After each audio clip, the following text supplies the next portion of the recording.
Guys, it's Friday and it's time for Artist Check In. And I'm here with Pepper and Circle down here. This is Circle. Circle. Circle, it's been a while since we've seen you. It is true. It's been a while since we've seen Colton. I've So we been got busy. Colton down here.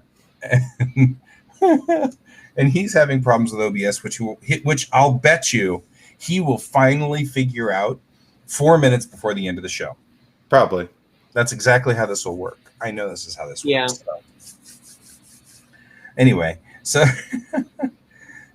hey guys, I'm back, and so are you. And it's good to have you here, Colton. Thank you. It's good seeing you guys again. Yeah, we could say it's good seeing you, but we can't. I know. We have the Circle of Doom. Just instead have the. Doesn't that symbol kind of look a little like that Krull? Remember Krull from the 80s? Yeah, it's just the missing blade. one of the little blades. Yeah, it looks like that. Because there's 4 blades on the Krull. Yeah, or I thought there was. Oh, 5. no, sorry. The aficionado of Krull just spoke. It's 5. Yes, 5. So that's like one of Bill's favorite movies. So well, that works. But it does. It looks like the glaive from Krull. It's pretty cool. So anyway, yeah, that's cool. So, has everybody been productive this particular week? I guess we could say 2 weeks because, like, I wasn't here last week, and we didn't actually get together the week before, so it's been 3 weeks. Well, I mean, no, we got together. We got together on Watercolor Wednesday before you left. Friday was yeah. You and I got together on Watercolor Wednesday before we left, and then you and I got together on Watercolor Wednesday this week, but we didn't get together for the check-in because I was driving to Houston on Friday. Yeah, that's true. That's true. We missed 2 Fridays. Yeah. Well, I mean, I also since you left, I also had like a major art block that occurred. But I have been productive this week. I do know that. I get a cookie for that. You do. I got a script sent off to. For those of you who don't know, I've been working with an artist in Canada on an anthology. Sorry, Colton, I would have done it with you. However, the guy finally got back to me. No, that's fine. I've been super busy lately. I'm perfectly okay with that. Okay. Trust me, I will do something with you in another time. Yeah. We love you. Honest, we do. Yeah. The script was approved, so we don't have any changes. The anthology is about basically Florida man stories, or basically just Florida in general and some of the crazy things that can happen there. And so ours is like a slice of life. It's a story about 3 kids, their grandma, and discovering a gator in a pool. And then there's a Florida man that comes and gets it. So, does the gator have horns? No, unfortunately, he does not have horns. He does not have horns. Are you sure? I'm pretty sure, 95% sure, actually, at this point, that he does not. Okay. We're just making sure because that'd be weird. Well, no, I think. Well, we're not allowed to use any type of character design that's based off of any previously owned character, especially Marvel characters, for this. So we're just messing with you. Oh, I'm sorry. I'm sorry. Sorry. We mess with him and he apologizes. So, on the other time, I got this all done. Oh, I did see the start of that, and then I can't remember. Oh, yeah, I was unpacking. That's what it was. Yeah. Sidetracked. So I did get this done. I had gotten a call from one of the people that I work for that needed basically some fans were doing some stuff for a release, and so I got that project done. I can't show anything from that yet because, well, I still have to send it to them. That's fair. And yeah, I basically have been taking it kind of easy because this art block has not been difficult. Has not been easy to get over. So. Never follow is. Well, I mean, sometimes it can be like I don't know about you guys, but like sometimes like I can be blocked for like 2 or 3 days and just snap out of it. This is like the longest it's been for in a very long time. And sometimes I can like, hey Brent. Sometimes I can get like That was a very loud hello. well, I mean, Man, I think Brent likes you the best. Brent likes you best. Brent likes you best. well, I mean, I like Brent too. He's cool. I mean, but like I don't know. Like getting back to what I was talking about, like I had one of my friends who I believe she still is living in New York, and her name is. Uh-oh. What happened to Colton? I don't know. He disconnected. Okay. And he reconnected though. Okay, there we go. He Colton, are reconnected. you there? He may have disconnected his microphone. I'm good. Oh, there you Okay. go. It's reconnected now. Did we lose you? No, you didn't lose me. I was trying to get OBS. I was trying to get the OBS camera to work, and apparently it did not work. When they're going to be getting the Pepper show. Ooh. Honestly, we were just talking. I was just talking about that before the show. That I've sort of done this as the coffee with Guy and sometimes George, but actually Pepper is here far more than George is, and so I was like, Maybe you should just like improvise like one of my goofy faces, like right, and say sometimes with Pepper. sometimes Pepper. But I was realizing that like we're like as a group we're here more together more often than not. So I was like, maybe I should like call this the Quasar Art Collective. Maybe Or Guy with Friends. That works. Yeah, right. Or Coffee with Brent. A coffee with Brent would actually be pretty good. He's usually here. He's usually every here. time. Coffee with Brent Brent, and what Ghost do you Hand, think wherever about Ghost Hand is. Because like Ghost Hand's usually here too. I don't know. Like this is I don't know if you guys want a full on Pepper show because you think I'm neurotic now. Oh wait, really just me. Right. Wait It's until all Pepper all the time. Beer with Brent. Beer with Brent. No, That's a good time. another title that could happen for you, Guy, would be Guy and his paid for friends. His paid for friends. Right. And like just start up the show. Hi, Guy. By the way, thank you for sending me my $10. Right. Exactly. We just want you to know we appreciate this. We will have your friend for a little while longer. We'll be back next week. Just remember, keep it coming. That's awesome. Here's my PayPal. Here's the PayPal. Oh, my glasses are fogging out. And we've gone way, way wild today. All right. Well, you know what? Since I went first, who wants to go next about their art escapades this past check-in? Well, I can go next. I actually did do the thing that I wanted to do, which was That's redesign. So I wanted to do a redesign of my uniform. So I will show that here. That's what you just posted, right? I did. Yeah. Okay. There we go. But now he's Yeah, posting it on the show. But now I'm posting it on the show because we're talking about it. Yeah. So, but yeah, I've been Aw. one of the things that I haven't done in a long time was redesign this uniform.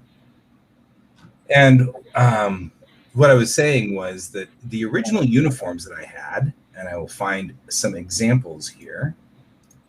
When I had this originally, the original uniform looked like this in 25 minutes. That's the wrong uniform.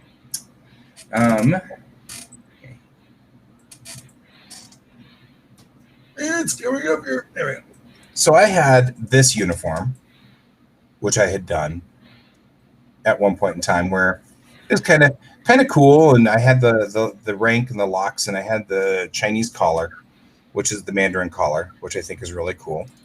But it hasn't changed much since I was a kid, and that's or like literally since high school.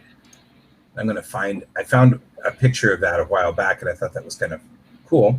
I wasn't quite ready for you to turn this over to me yet, so I like haven't found all the things. Okay, so let's take a break with you, Guy, and while you're finding that, let's talk to Colton. Yeah, we'll talk to Colton. Hey. Colton, show us what you've done. I moved. I've been unpacking. I'm entertained. I have actually been drawing a little bit. Oh, okay. Well, how has the move gone? Like,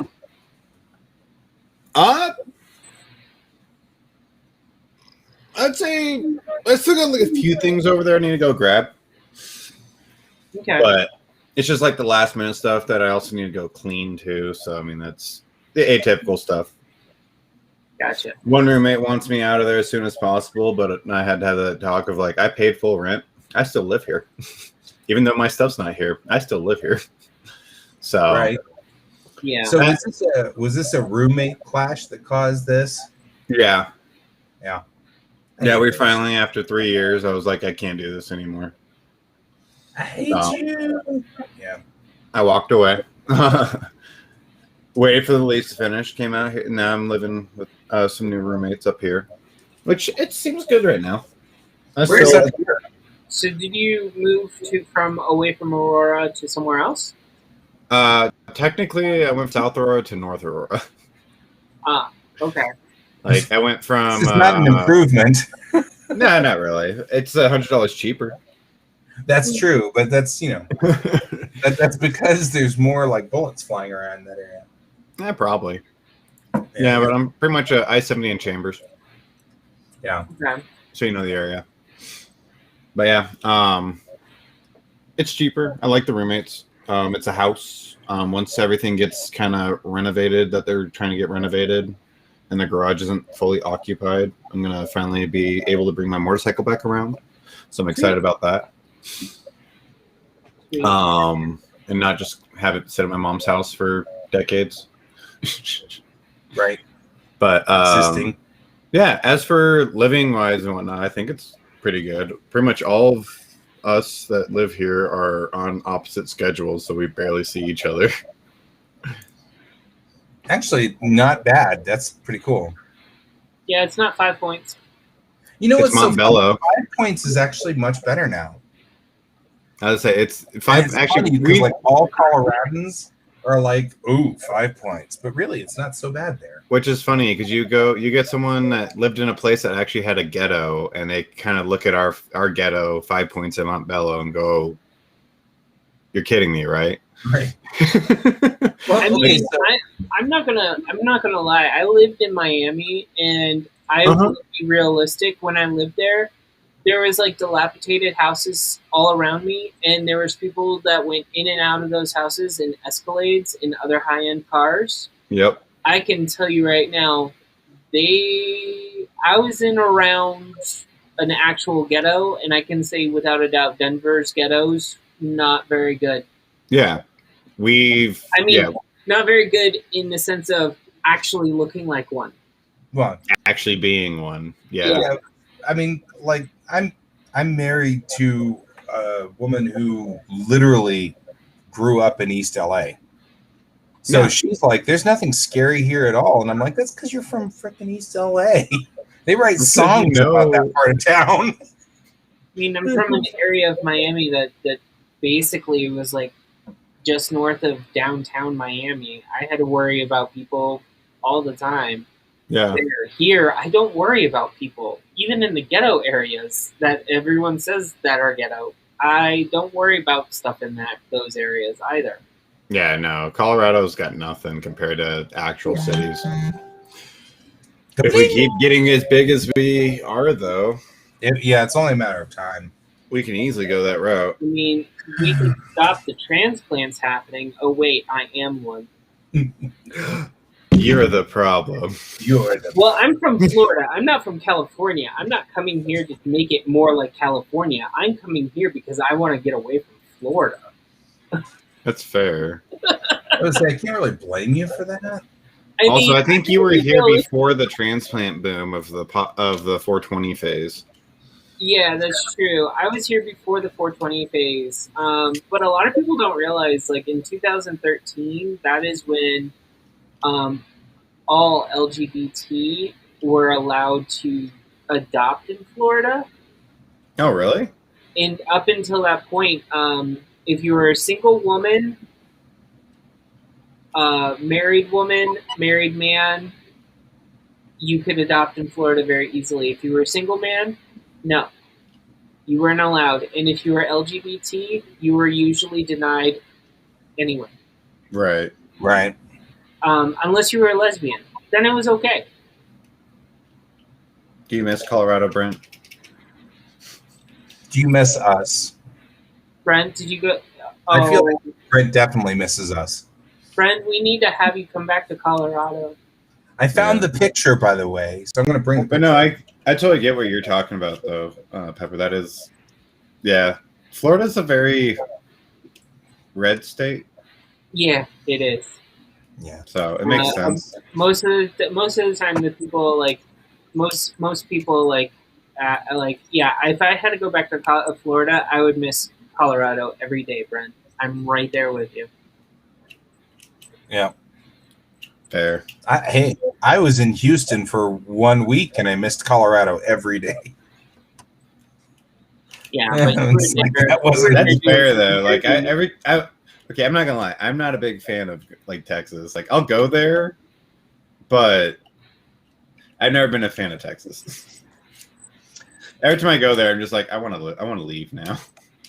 Yeah, I mean, it was hot and muggy and full of bugs and all the things that I don't like in a place. Sounds Yeah, like Texas. I do not envy you, and I never really wanted to go to Texas. I feel like once I have children, I probably will have to go to Texas at some point for something. Like Invariably, something will occur and you'll end up in Texas. something will occur, and I'll end up in Texas. Like that is like something that will probably end up happening. So I see. yeah, like, but there's a reason why I message you guys. Like, there's all my exes live in Texas. Like, I mean, I don't live there. You in Texas and I still in Texas, and I'm like, Yexes.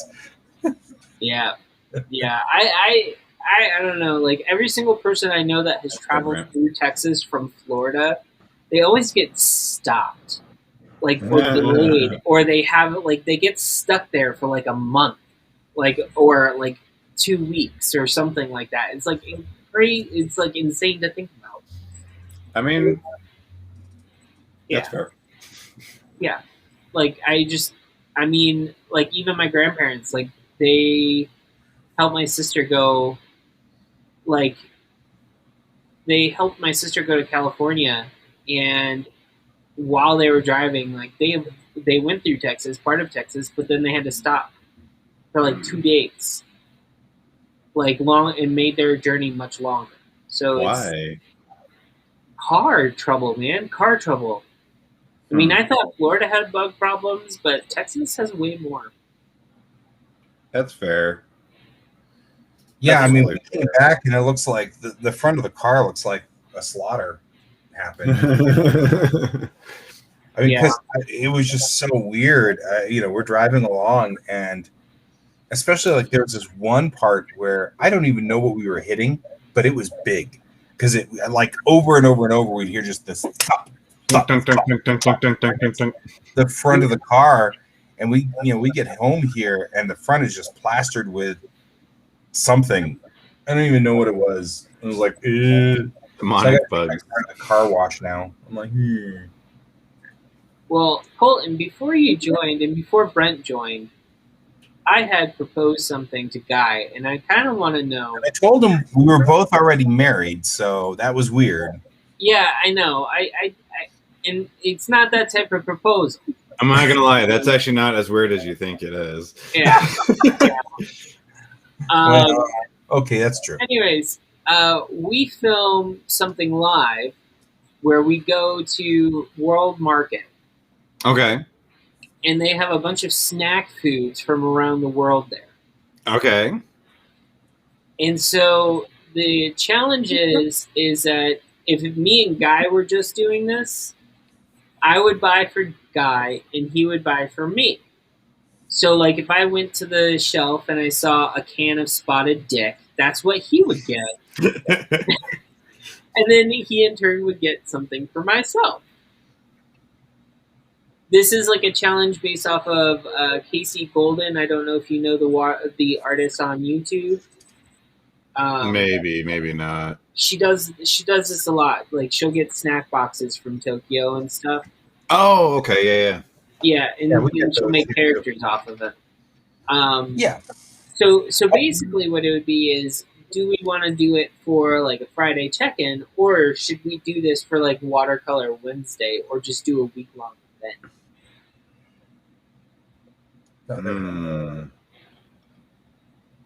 That's a good question. I like the idea, though. I do too. I really like it. But what would be the equivalent of Spotted Dick for you, Pepper?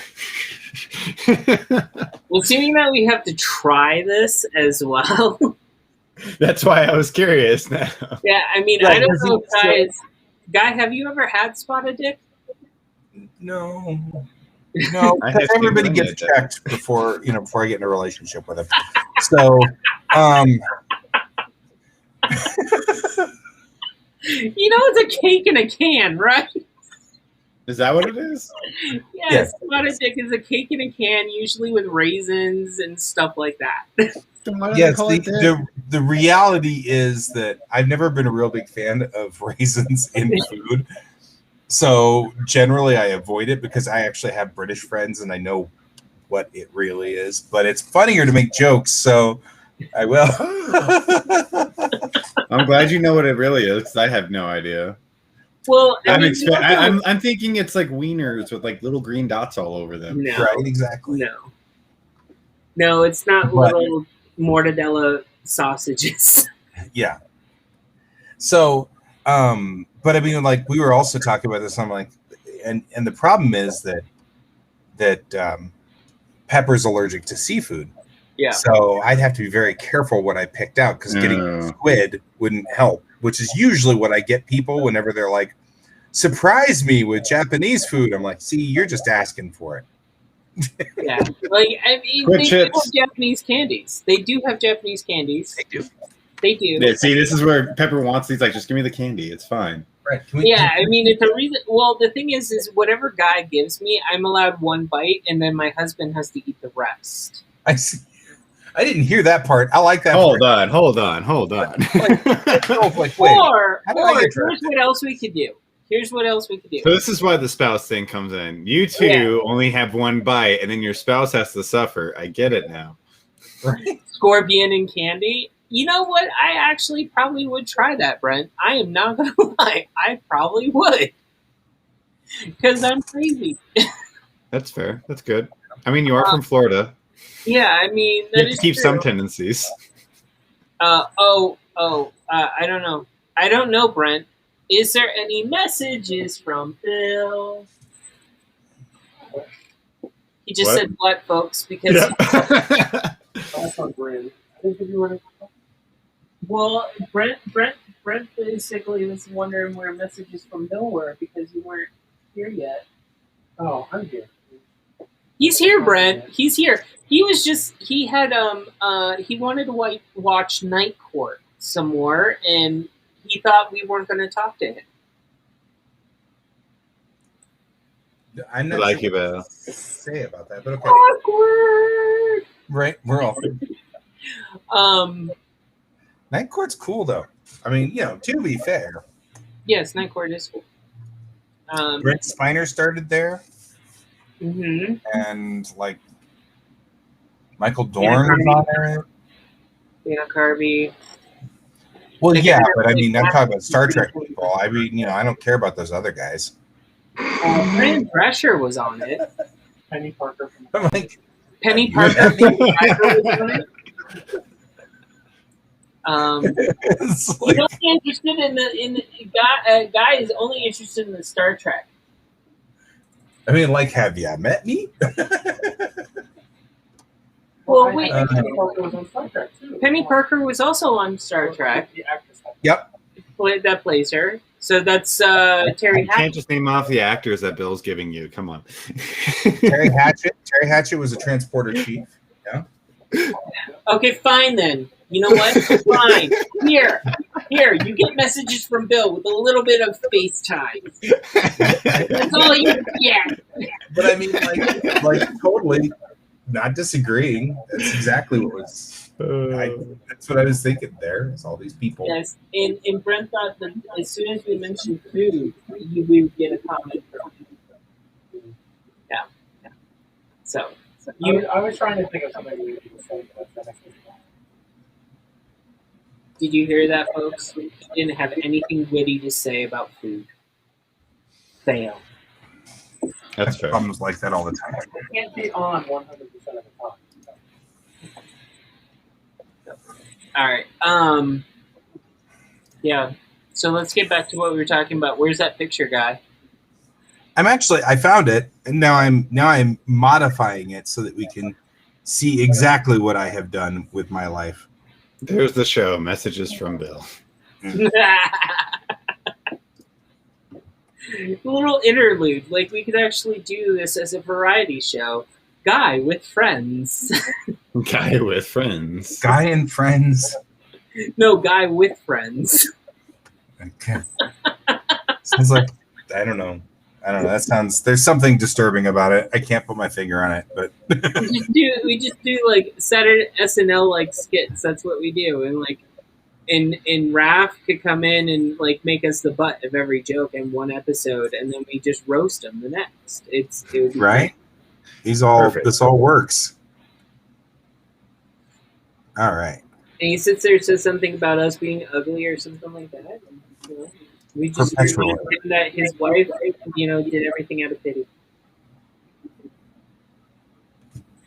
So I like actually what I have managed to pull off here is even cooler because I merged the original drawing together with a more recent version of the uniform, but it's cooler because I can actually sort of show a then and now progression, which is also kind of cool. So there we go. It says CMC now. I don't even know what that means. I'm trying something. Anyway, you've got CMC going for you. Damn it, that didn't work. I don't know. No, but it came close. Anyway, I don't know. It looks better than this is from 1989 right here. And this is Is this the progression of you? sort of like wasn't intentional, but it ended up being that way. The point Can we was maximize it for the full screen? Like, I don't need to see myself. I'm good. We're looking at your art. Show you. that didn't work like I wanted it to. Oh, I pushed the button and it didn't work. there we go. There we go. Actually, I think we can do that. That's Okay. There we go. But yeah, so this is from 1988 or 1989. I can't remember where, somewhere between those two. And then this is, of course, just like a few months ago when I was working on the cell work thing and doing practice in the cell work. But you can see my design hasn't changed a whole lot since back then. And it's so I was like, I probably should upgrade. Well, and hello, Ghost Hand. Welcome to the show. Yeah, well, to be fair, when I drew this character, it was still the 80s. So, I mean, it was 89, so that's close enough. So it's kind of funny because when I drew this character, but the belt is the same. Like, I've used the same style of belt and the concept of like this open zone thing and different colors and I don't know. So I modified this, and that's why I'm liking the new uniform version better, because it looks a lot less like that uniform. Looks a little bit better. I mean, the original uniform kind of reminds me of like the all the space shows during that time of the 80s. Yeah. Like they all seem to have like Galaxy Quest. yeah, like they all seem to have like a belt, like open, like. So you're not that far off from like where we could find the influence of where this came from. Yep. Sure. Well, I mean, obviously, It's I not mean, bad. Like I'm not saying it's bad. I'm just saying like I can definitely tell where your influences were from that time period. oh yeah, no, I certainly don't feel like we're knocking it, but yeah, I like this design a lot better. Yeah, shoulder. I like this pose because it's kind of cool how you can see how the shoulder pieces come up and over on the top there. Just really excited about that. It looks cool. Shoulder pads. Shoulder pads. How do we know? This drawing is so simple. So I remember when I was drawing these, I had just gotten to so a character is a certain number of heads high. I get it now. And so every picture was like this because I was measuring out the heads and going down the line. So I couldn't do anything except this pose ever. Because I was stuck Just worried about height. Right? I was like, Those darn proportions. Yeah, the darn proportions were killing me. So there you go. I'm happy that you're not doing one pose anymore. Yeah, thanks. Yeah, I'd like to think that I'm doing a lot of poses now. Yeah. Some great diversity going on here. I mean, I do like the poses that you have in this one for sure. Mm-hmm. Yeah. But where's the head pose? Right. Head marker. How do I know whether we've got this right or not? We don't know how tall she is. Is she 5.5 heads or is she 7? I don't know. I think all of my characters are now coming out at about 8 heads, like 7.5 or 8 heads. Like they're heroic proportions all the time. It's very irritating. Why? I don't know. I somewhere along the line, it's like 8 feet tall people. Yeah, she is small. She's very small. Well, if you actually know, if you remember the original cartoon Eon Flux. Oh yeah.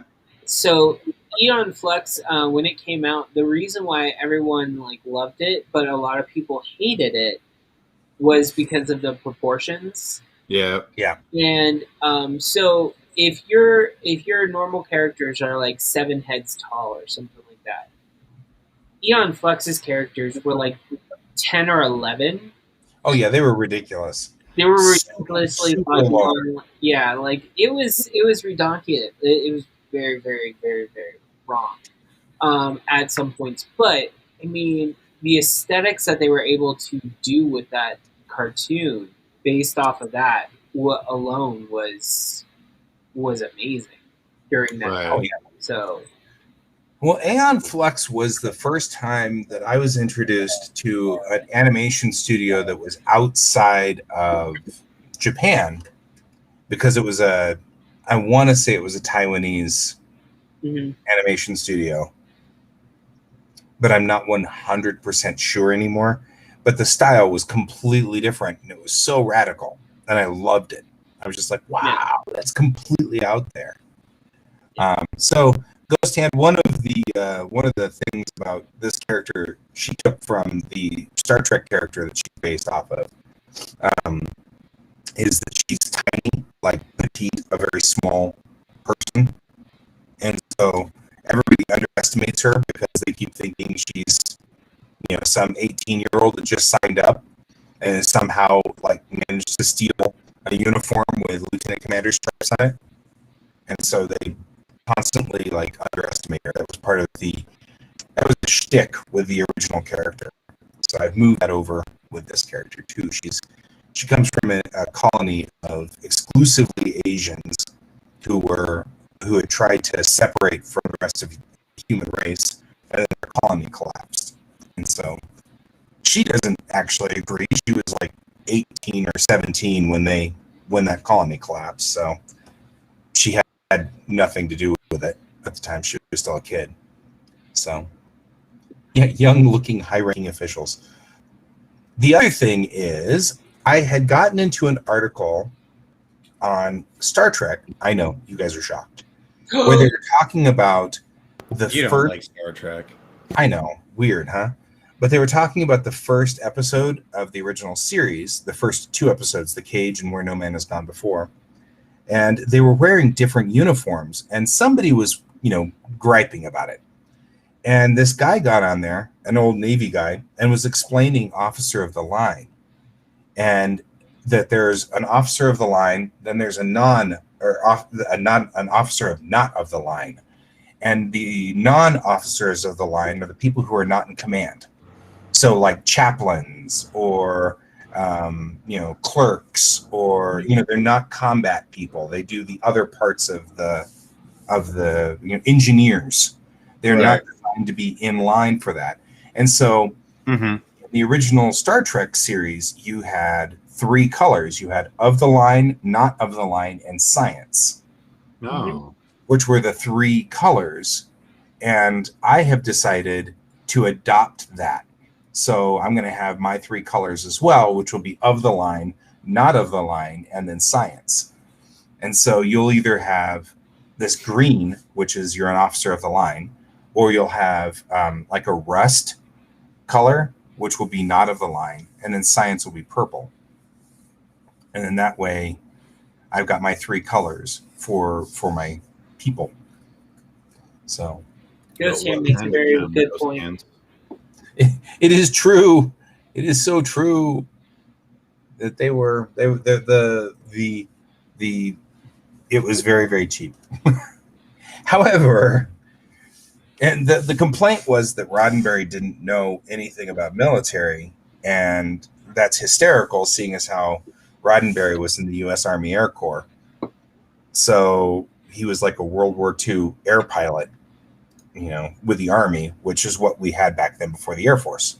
So we didn't have the Air Force in World War II, but he was an Air Corps guy. And we didn't have an Air Force in World War II? We didn't have the Air Force in World War II. We had the Army Air Corps, which turned into U.S. Army Air Corps. Oh, yeah, never mind. Okay, yeah, you're right. Yeah. I was like, but we had planes. Hold on. Yeah. We had the Army Air Corps, and then after World War II, it got its own branch, and then as you know, we now have a space branch. Mm-hmm. No, we have a Space Force. Space Force. Yep. Hey, I watched the show. It makes sense. No, there's an actual Space Force. They're based out of I know there is. I'm just saying that the show makes me really think of that's how it actually works right now. This is the look on my face of, Well, you want to know something that's really funny, guy? Is NASA used to be a division of the Air Force at some point. NASA used to be what? A division of the Air Force at one point. Air Force pilots used to be trained to go into space at some point. Well, yes, but that's because NASA comes from NACA, and NACA has always been a civilian organization. They just draft. In the early 50s, they said, "Hey, we need to make astronauts. Who could possibly handle the rigors of space flight? Handle the G's? Oh, probably airplane pilots. Yeah." So they started drafting pilots. They actually started out of the Navy because at that point in time we were in the Korean War, and the Navy jets had to be flung off of carriers at that point. They were starting to sling they were using catapults to sling. So the thought was, well, Navy pilots are already used to being threat against the chair and that kind of stuff. Yeah. And when a Navy pilot lands on the deck, the tail hook would catch, and then they, sort of thing. So they're already used to being thrown around a lot, so they were like, we'll start with Navy pilots. But then the Army wanted to put in Air Corps pilots, and then, as Brent's noting, in '57 they turned into the Air Force. So the Air Force started putting in pilots. You know, we got the Space Corps. They also, I mean, this is kind of one of those things. They also kind of did that to exclude women. And it was kind of a sucky thing, but, you know, early on, we're talking about guys from the 50s. They didn't, you know, what do they know? But I mean, part of the it Air was Force, also exclude women. yeah, the Air Force Academy, though, some of the buildings that were built on that campus were actually my grandfather helped build. So Down I have south? one grandfather who was in the U.S. Army Air Corps and stayed with them when they became the Air Force. And so he was in there through the transition. Yeah, Marines never get involved. Don't talk about Gordo. So anyway, no. So Marine. So actually, there's an ongoing. wow, guy, that kind of went out of. So there's an ongoing internal war in NASA between the Navy pilots and the Marine pilots all the time. I think it's just normal. Of course it is. The Marines like to fight everybody, even themselves. I mean, you should Oh, yeah. see the game days at at the Air Force Academy when they do football. Like every single time, like when I lived in Colorado Springs, it was like if they were facing off with the Marines, it was like the Air Force must win. Right. Yeah. You know, like Well, Army Navy is like the biggest. oh yeah, they're fight. here. As soon as Army Navy gets out there, it's like everybody polarizes. It's really funny. Yeah, yeah. Because like I'm in like, And one it's of just those because weird- Navy's always better. I'm just saying. I find it like kind of weird because my sister went into the Navy, so I would want to root for the Navy, but my grandfather, Navy. like my grandfather was in Army and he was in Korea, but like he was a cook. He was a non-listed, Right. Yeah. and so like he would want me to Navy do. pepper. I mean, well, the thing is the Navy person that went in.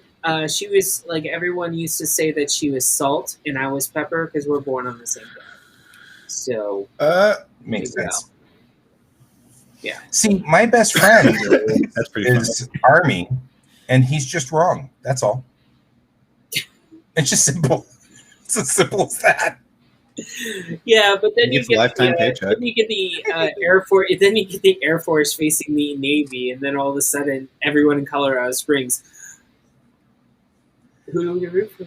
No. But no, I mean I've seen the games between the two, and I do know what everyone's talking about because even my grandfathers, they could never actually just agree to like choose one. One was always Air Force, one was always Army, and my sister's on Navy, and it's just and Here's everyone one. jumps on the Marines. So Well, and I think that the funniest part about this Hey. is, so my best friend's daughter, I've been slowly like converting her over to the idea of joining the Navy. And so I'm The like one that's in Japan? her a little bit at a time because she's getting, she's 17 now, and she's like, I think I want to join a service, and I'm like, Navy, you want to join? I'd say the good thing about the Navy, I'd say Navy and Air Force, at least you come out with like opportunities. Army, you can. Marines, most of them would just go security guards and polices, and like from my experience with all of them, like I rarely ever see anybody in the Marines ever come out with like close enough to something of a degree at the end of it. out of the service. Yeah. I mean, they all get the GI Bill, so they can go. Oh yeah, they get that. But I mean, like actually coming out and actually having more opportunities outside of it. I see more people in the Navy and the Air Force, and If the you got good Army eyesight, sometimes when too. you get into the Navy and the Air Force, you can come out with a pilot's license and stuff like that. That's useful. yeah, pilot's license, like Brent went- engineering. There's a lot of people in the Navy definitely come out with like engineering style type stuff because they have to work on ships. Yeah, they had to be Yeah. a nuclear or whatever. Yeah, Yeah. Brent came I mean- out. Brent came out and went into IT. Good job, Brent, Brent. were you I'm proud working of you. IT? You broke the mold. Brent, were you IT when you were in that's actually, I'm curious about these things. I'm actually kind of curious too, because most people I knew all went into and got thrown in as grunts. So they all came out and all went to security. Yeah. And that's a thing, but I think the difference. Not that many people I know that whoever go in the Marines ever really came out with really actual like IT or something else. Gun bunny. You were a gun bunny? I need to write that word down. My brother-in-law, by the way, my brother-in-law is a Marine. Uh-huh. My sister in the Navy married a Marine. Ouch. He's actually in HVAC now. But okay. when he was in the service, he actually only did the helicopters. That's all he did, was the mechanic for the helicopters. That's it. Well, yeah, because the choppers have really, A, they're sensitive, but B, they require a ton of maintenance, and they're specialized. Like, you can't work on a helicopter and still use that knowledge to work on fixed wing in any way. I was trained to shoot down planes. Well, I like Gun Bunny. I'm just using Gun Bunny. I'm writing that word down. I like I'm totally using good. that. Actually, every single time I hear the word gun and bunny together, I think of Gunsmith Cats. Yeah, I could see that. Gunsmith Cats, gosh. Kenichi Sonoda, Yes. the artwork that he can produce is so gorgeous. The level of detail that he puts into all of his cars and things like that. You can tell the guy was obsessed with cars. Bean Bandit is still one of my favorite, like, car, gun, shoot 'em up style manga animes I have ever seen. I agree. So I agree. I mean, between that and Gunsmith Cats, he had another series that I tried to get into. I just couldn't because he started crossing over into like mecha and robots, and I just didn't enjoy that as much. I enjoy mecha and robots. Well, no, I didn't enjoy his version. That's fair.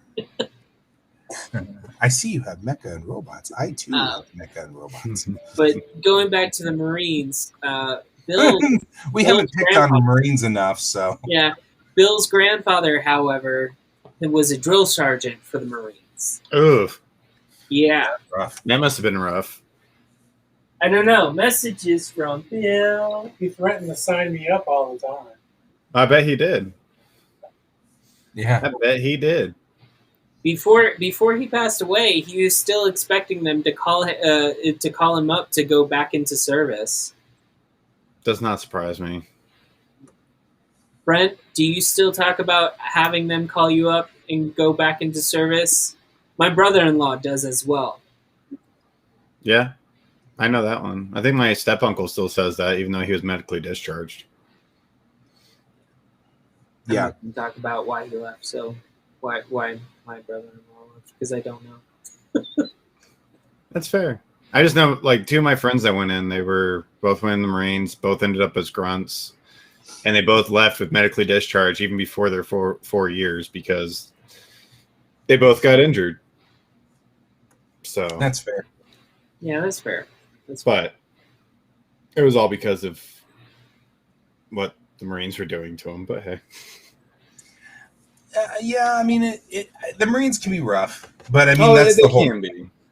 I mean, that's the whole Yeah. point. The Marines are out there in front, and that's a thing. They got to be rough. Yeah, it was more me bringing them back to society was the part that I hated. So Yeah, I have a buddy who was a Marine and is a Marine, when the and Germans start World War III. Are you sure World War III is going to be started by Germans? I don't think that's going to happen this time around. Honestly, I was really worried it was us there for a minute. For like, as much as I would like to say and agree with you, Brent, I'm kind of there with Colton. I think America will collapse and then World War III will happen because we will have one part of the country that's backed by Russia and then the other part that's backed by the European nations, and it will be on American soil at that point. Yeah. wow, that's They're bit by China. Oh, you're good, Brent. You're good. Oh, yes, and another bit by China. Oh, wait, Bill, messages from Bill. This is already a TV series. Oh, I was gonna toss in the China thing too. I'm right there with you, Bill. Because that or China's gonna be the one behind everything and just like shipping out everything to both sides. Like, here you go, we're all friends now, right? Just keep Yeah, paying. right. You want a dollar tank? I got you. We need more citizens. How about you send some back? Right. It's all very bleak. These are all bleak. Well, I mean, it kind of like War is bleak. brings me back Have to you ever something. been to a happy war? There's no such thing as happy war. Well, there That's can true. be a happy war. Which one can make you smile more? I guess. Neither. Right? Well, if you're in a happy war, how do you win a happy war? Like, let's be honest. Like, come on, you're saying you want a happy war. What type of happy war is this? I mean, We were talking. Start I'm down World for Mars. I'm down for that one. Mars, yes, please. Oh. hold on. We were talking the other day that in World of Warcraft we want a new kind of class whose main power is love. So you can have attacks like Hug of Death, and your biggest attack can be I'm your biggest fan. I called them the Lovermance. That would be a DPS class, right? Yes, it would be a DPS class and most likely a healing class too. With the healing class abilities, like you would have to sit there and have them like leech on and basically be like, hug of love. That just sounds like That sounds something awesome. out of an anime. I want to play it. I want to try it. Dee-dee-dee-dee-dee-dee.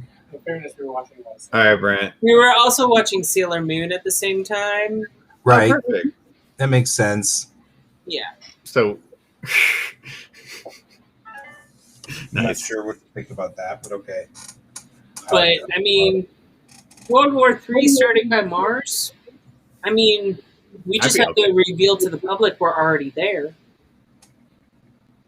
Yeah. I mean, then we get the movie Expanse. I love The Expanse. It's so good. I finally got caught up. We're not caught up. We're halfway through. Calm your tits. We're halfway What season through. you on? We're halfway through the last season. All right, cool. I can at least still talk about the beginning of it. Yep. It's so good. Oh, man. my god. I mean, I got to be super careful. I've read all the way to the end of the series. So it is a book. Okay. Yeah, it's and the 9th book will be the last book, and I've read all the way up to the 8th book because there isn't a 9th book yet. But Nice. Oh wow! So they did it right compared to Game of Thrones. They actually went all the way up until it's like, okay, you're almost done with the series. Now let's start a book. Now let's start a show, so we can actually keep up with you. and And not surpass. the next season is the last season Yeah. for the TV show Oh. because of a logical reason. So each season has matched the book. So season 1 was book 1. Yeah. Season 2 was book 2, and they're on 5th season, right? Yeah. Yeah. Sixth season, 6th book is the last book that takes place in this time zone. The 7th book starts 30 years later. Oh, that's what you mean by Yeah, logical. that makes Okay. So it's the same characters. It's still, hey, Joan, Hi, Hi, Joe. Ripley. believe it or not.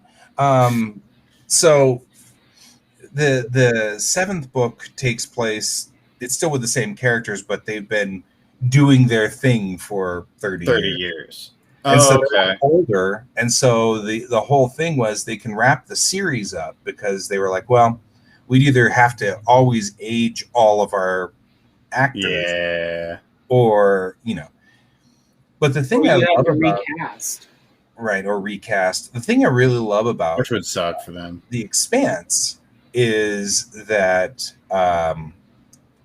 as a series, these guys are totally into flipping the script on things. I mean, like none of The Expanse is following all of the tropes of sci-fi. They I keep mean, messing with things all over the place. Mine is I really love the science side of it. Like I mean, the physics and all that stuff is amazing. I do like watching it, and I get caught up by Bill a lot. But like my thing is like I kind of want the characters to have bullets just go through their heads because I don't like them. Which two? Marcos and the son. Oh yeah, That's fine. I just don't like him. One No, thing- that's fine. Actually, we'll see I'm what happens. supposed to like them. Yeah. I think that speaks to the quality of the character writing, though. I Mhm, agree. They mhm. make incredibly engaging characters, such that the ones that do finally die, you are like, yes, they deserved every bit of what they got. And the good guys that tend to die, you're like, no, I want them to stay around, and you still wish they would stay around. Right. I was Like worried. the you ones were that are gonna say actually something like- dying, you're not getting that redemption arc or anything for them. It's like, oh, well, they were doing this for this good of a reason. I'm like, no, they're done. Get them out of here. Right? They're out. Which Oh, I enjoy so much. It's like the current president that's in the general, or I forget what the title they call her, the one that dethroned my favorite character. Christoph? No, Chris- the one. So what are their names? Avasarala? I like her. Is the one- Yeah. Amsarella is the one I love.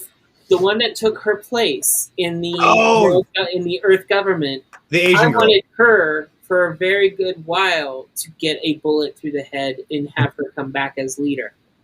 I did, and like part of me, like she was the one I was waiting for them to do that kind of like redemption side of it, of like, oh, I'm doing something wrong finally, and this is actually what I like. It's the young naive politician finally coming into the role of like, oh, that's not how this works. Like that's what I was kind of hoping they were going to go with that, and I. Like, you guys aren't finished. I don't know how far you guys are in this. Well, we got to the point where she contacted the plane, Uh-huh. and then the third impact hit. Oh, so you guys, okay, you are at the comments. Okay, cool. Yeah, So like, I was actually hoping with her that they would actually, like, do the young politician that's trying to do all these things, but doesn't realize how the system fully works, I guess. Like, right. and she's trying to break the system, but at the same time, like I was expecting her to have that, like, you can try and break the system and fix it, but you're going to get slapped around and realize that you still have to follow certain things to do the things that you're supposed to in politics, which is what Avasarala was always doing on the backside.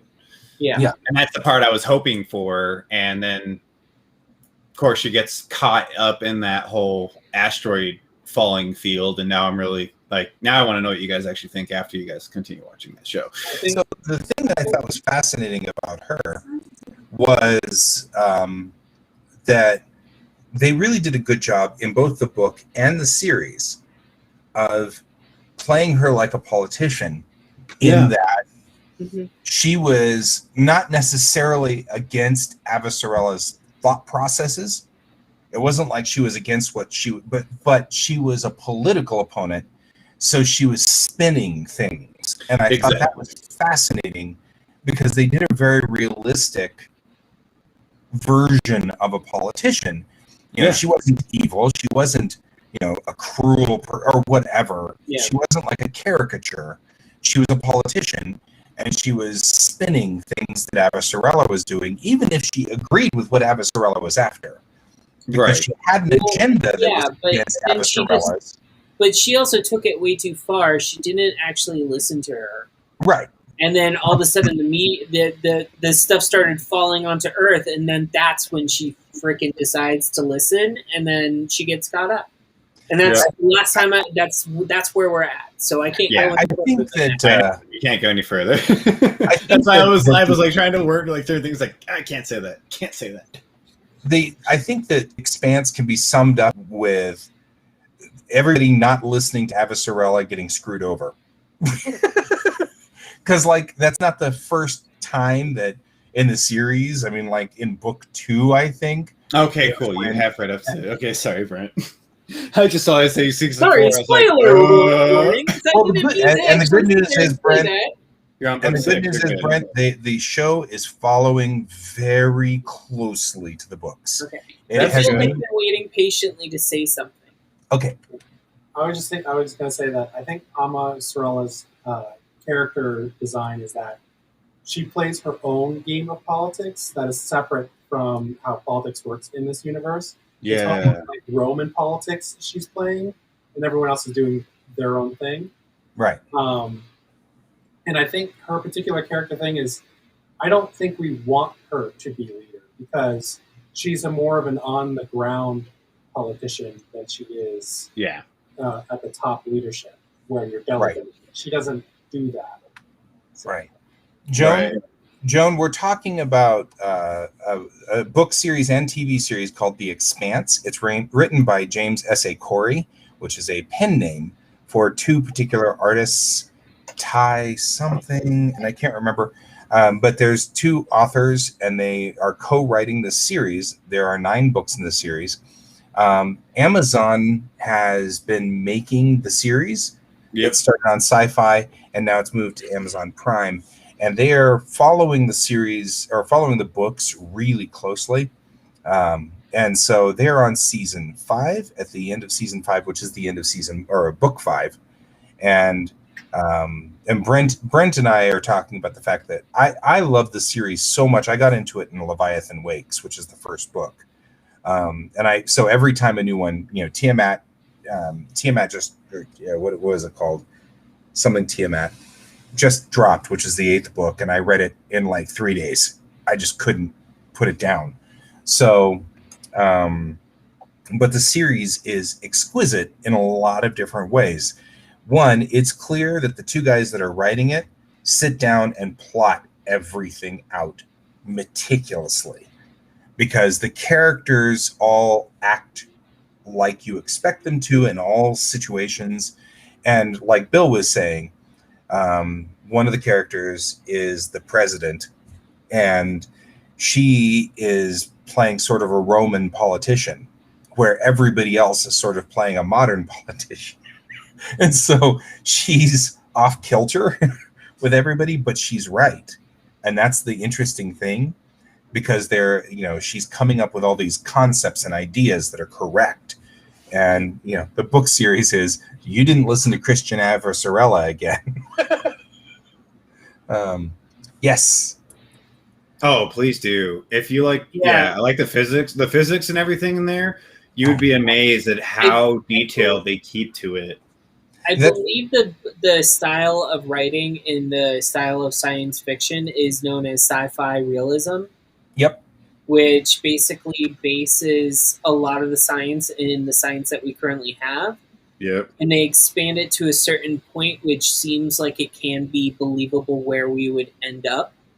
Yeah. Versus sci-fi shows like Star Trek, where that's a little bit more fantasy, but not quite so much. Not quite, because everything that they had back then is now becoming realistic in our world. Yeah. Of like all the tools and that they use. But what I was going to say about the physics side, there is a physician on YouTube that did the whole reacts video to The Expanse, because everybody told her, it's like, hey, you're a physician, you probably should look this up and watch this. She watched, not physician. Was it Dr. McDonald? You mean physicist? I think so. Physicist. Physicist. I think it might be Dr. McDonald. She started going into like everything with it, and like there was like one point she's like, this doesn't make sense.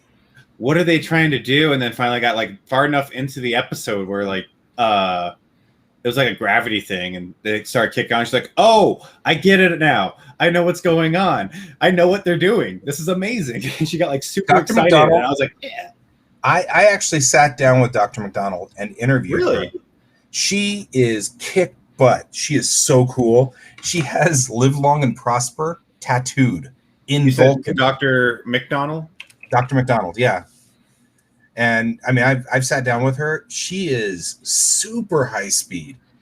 I mean, like, we got in the interview, I was talking about something. I can't even remember what it was, but we started on Star Trek because that's obviously a core love for both of us.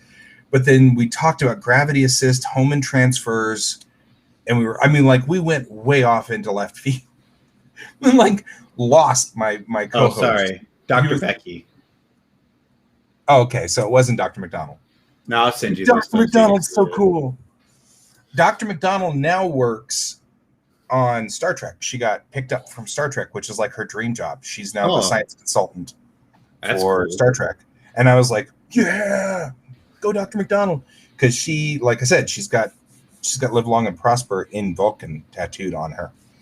So I'm like, Pretty awesome. yeah, she's seriously hardcore. But I was actually in the interview, I saw the tattoo and I'm like, is that live long and prosper in Vulcan? And she's like, you are like the second person who's ever noticed that. I'm like, yeah, well, Yeah. so Nice. it's like a thing. Like, anyway, so yeah, Dr. McDonald's, I don't know who you're talking about, but usually when I hear they had a physicist who was checking the science, I'm like, generally speaking, they draft Dr. McDonald. It was astrophysicist. She just does her own like own Astrophysicist. reacts. Yeah, she does her own app. She does her own YouTube channel, and she reacts to like The Expanse, the Interstellar, all those. Just so people are like, oh, what is like? We want to know what you think on like this, and she's like, all right, I'll watch it. Yeah, the Expanse. So going on to give you more of a sales pitch there, Joan. The Expanse has 3 factions: Earth and Mars, and then the Belt, which are people who Belters. are mining out the asteroid belt. And these 3 factions are political groups that are working against each other. I won't bring up much more than that, obviously, if you haven't seen it. But the entire series takes place with ships that are moving between those two that take weeks to get between Earth and Mars. And, you know, a long time when they have to accelerate up to speed and then turn around and decelerate down when they get to Mars. So there's a lot of that kind of super realism that they're putting into the show, and it's really cool. So, but yeah, that's one of the things that attracted me to the series right off the bat. Was I read like 5 pages of Leviathan Wakes, and I was like, wait, they're accelerating and decelerating? I got to read this. I was like, we've actually doing real physics? Yeah. Wait, how did that happen? So, Like the way that they pour, like my favorite one is where they're pouring when they pour alcohol on all the ships. You can see the streamline move differently than it usually does on technically Earth, like from the bottle to the cup. And it's just the coolest thing in the world watching that. I was like, you guys actually went to that kind of detail. This is so cool for a TV show. And they've got phrases that are just like, oh crap, we're gonna say that. Like Oh, they yeah. talk about on the float. Yeah. And when they're on the float is after the acceleration phase, the engines turn off and they're in 0G. Yeah. So they'll burn up to a speed, and then since there's nothing acting upon them, they'll coast. And then they turn around and then they decelerate. In between the acceleration and deceleration, they're on the float, which is where you've got to use your magnets on your boots so you can walk along the hull. Otherwise, you just drift off and stuff.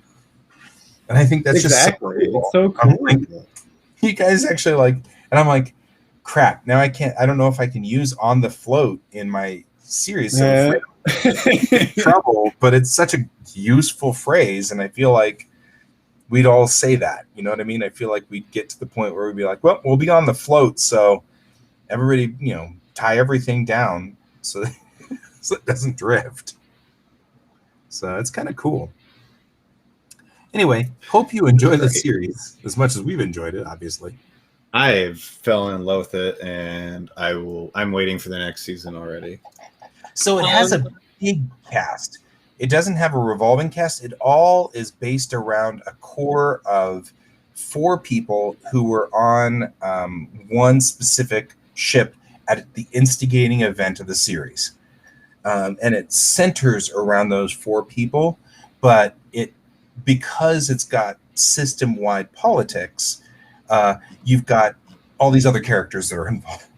Like you have all of the people in the political pawns and all these different aspects. I like to say that there's a revolving side cast.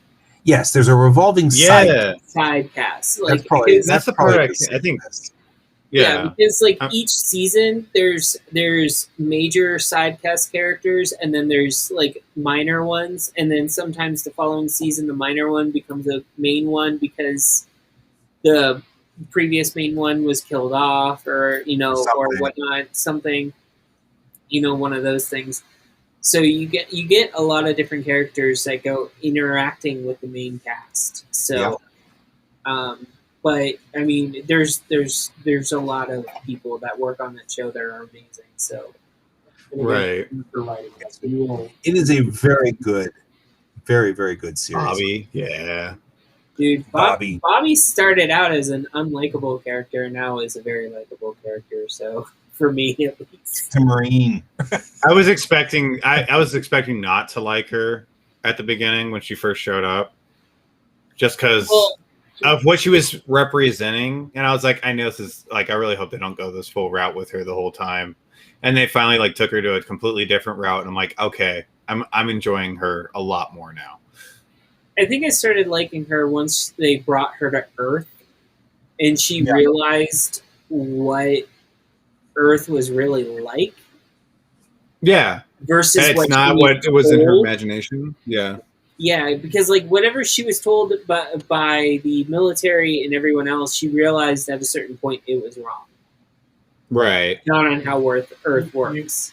You kind of start not liking her at the beginning of this most recent season until she goes into the dialogue about emotional exhaustion, and then you kind of get it.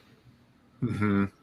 She's a very deep character, and I love the way that the writers write her, because she's got lots of levels of complexity behind what, whether she actually is like dedicated to Mars, or whether she is dealing with the system. I don't want to go into too much detail, but because obviously Joan's interested, so I don't want to ruin the whole thing. But whether her allegiance is with Mars or with the situation that's going on, and again, whether she listens to Avasarala or not.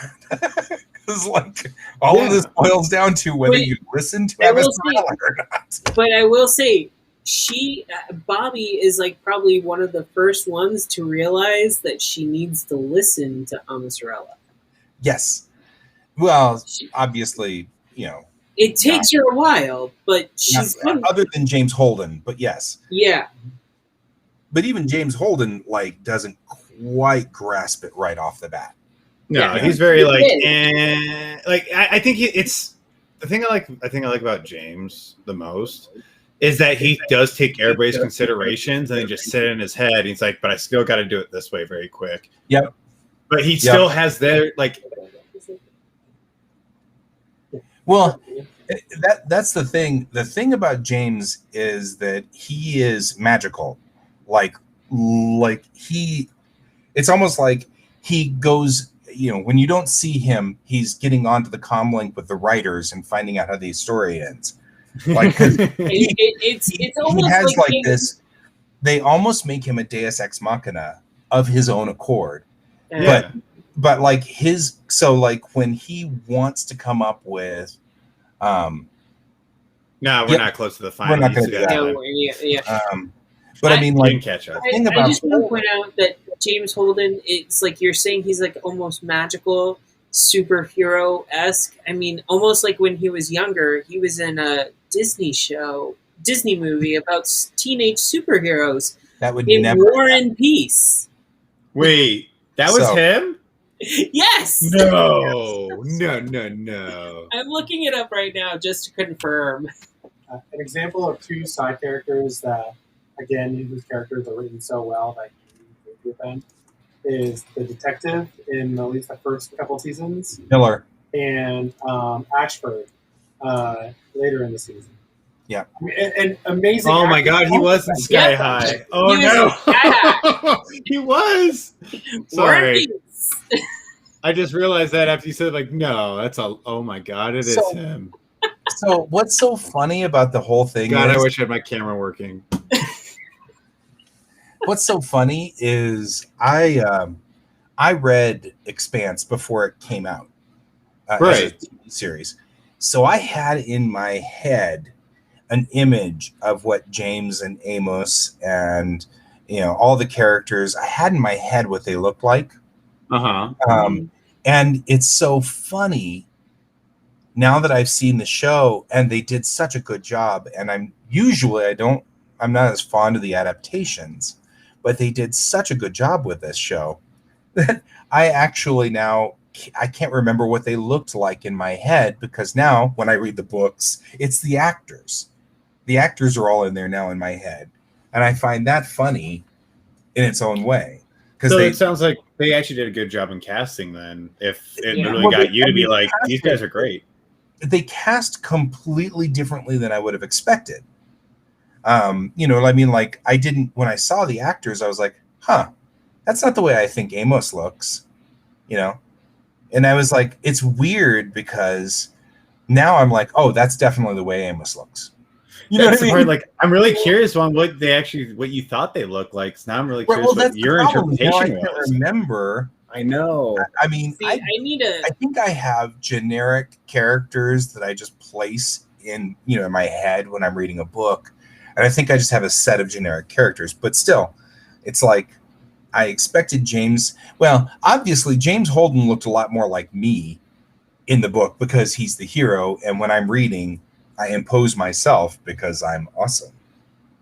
But I mean, like, so that I can remember, he looked like a younger version of me, sort of like that. Mm-hmm. Of course, the actor doesn't. But now James Holden looks exactly like the actor when I read the book, and sounds like him too. See you later, Brent. We'll see you Monday. See you, Brent. Bye, Brent. Thanks for stopping in. Yep. Have fun doing IT stuff. Yeah. Well, to kind of go off of what you were saying, Guy, like, I've read some books before where they've turned them into movies, and I'm like, yeah, I don't like the casting at all.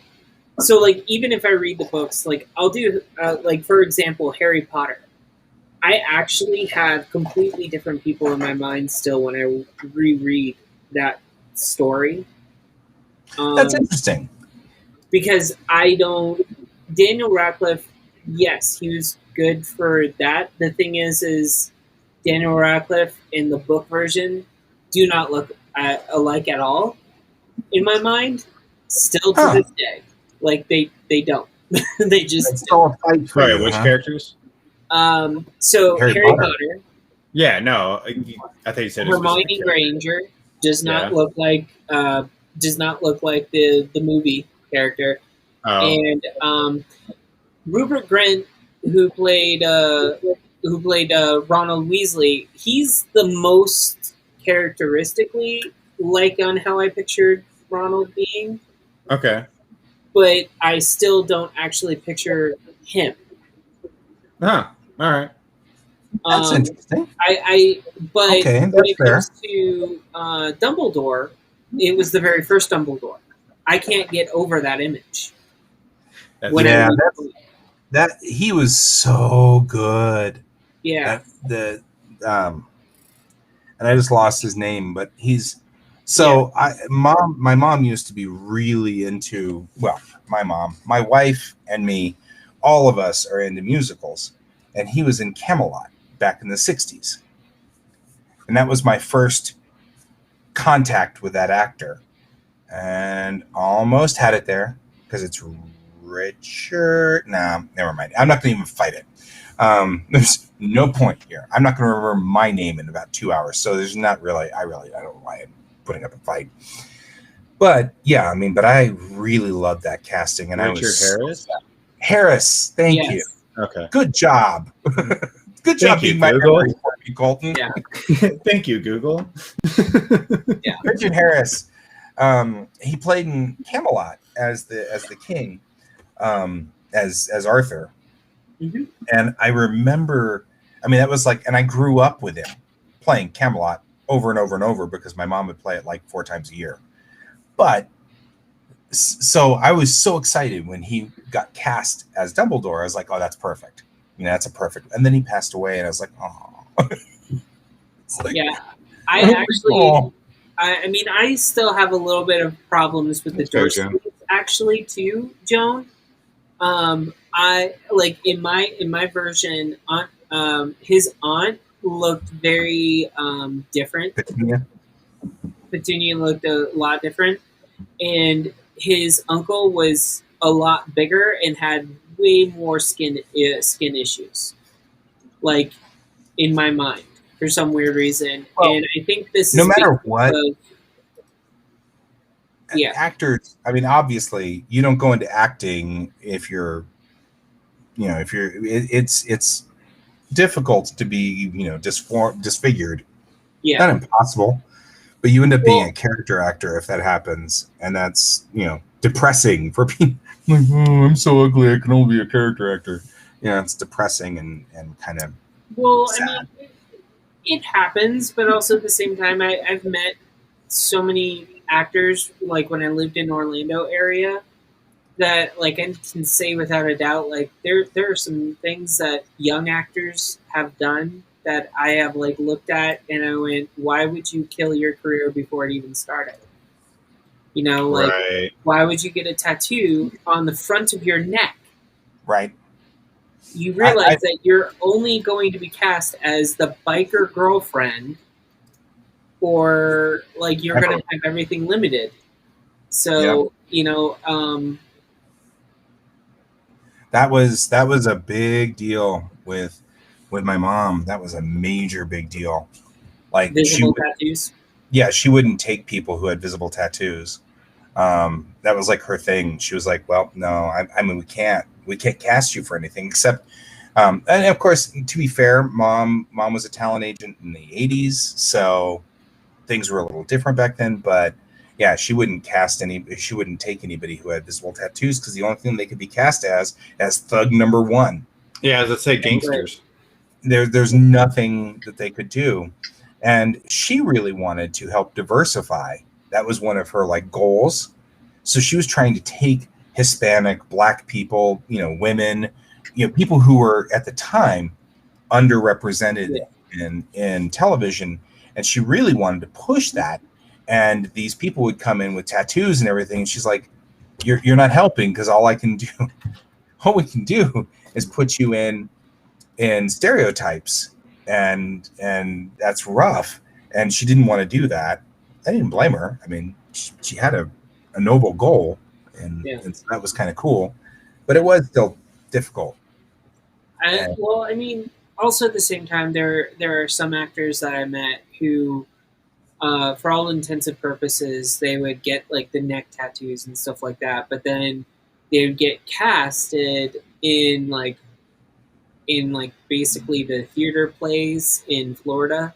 Yeah. Where they would be in stage makeup. And if it was a Victorian style like play, they could have something that goes right over all of their tattoos. Which, that's fine. But that still limits you. Yeah. It still limits you a lot. There's nothing you can do. And to answer Joan's question, I have been to about 16 different book releases before. Harry Potter was the one that I went to that I feared for my own life. That's not good. I went to a Harry Potter book release, at a Walmart in Florida. I think and nearly got trampled. Right there, part of the problem. Yeah, and nearly got trampled by people who literally rushed a pallet that wasn't even fully open. Wow, that's crazy. Yeah, that same Walmart got infamous at Christmas time one year as well, for nearly killing 2 employees by the customers. So yeah, I stopped doing them at that place. Oh no, someone probably did get stabbed, Ghost Hand. I'm not gonna deny that.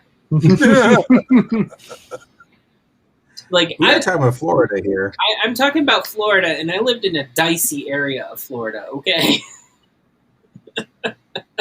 Yeah. Pepper comes from a spicy time of life. Yeah, I do.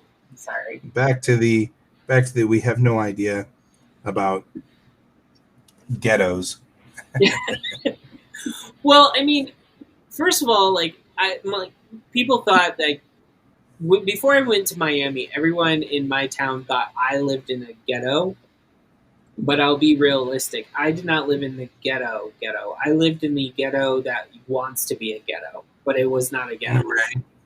Colorado? No. This is in Florida. This is in 5 Florida. points. Okay, 5 this is in points? Florida. All right. Now, to be fair, the majority of the male friends I had going, ghetto light. Majority of the male Ghetto friends light. I had growing up, majority of them, if they have not been to jail as kids with me, they have now gone to jail as adults, or they are dead. And those Wait, of us hold on. I just heard you say that if they did not go to jail with you. when we were kids. I know. me as You've been a to jail? child, You were in jail? You went as to a kid? jail? as Wait, with me, are we hanging out with with Felon me again? is in the sense of, okay, first of all, I need to be realistic with you for a second.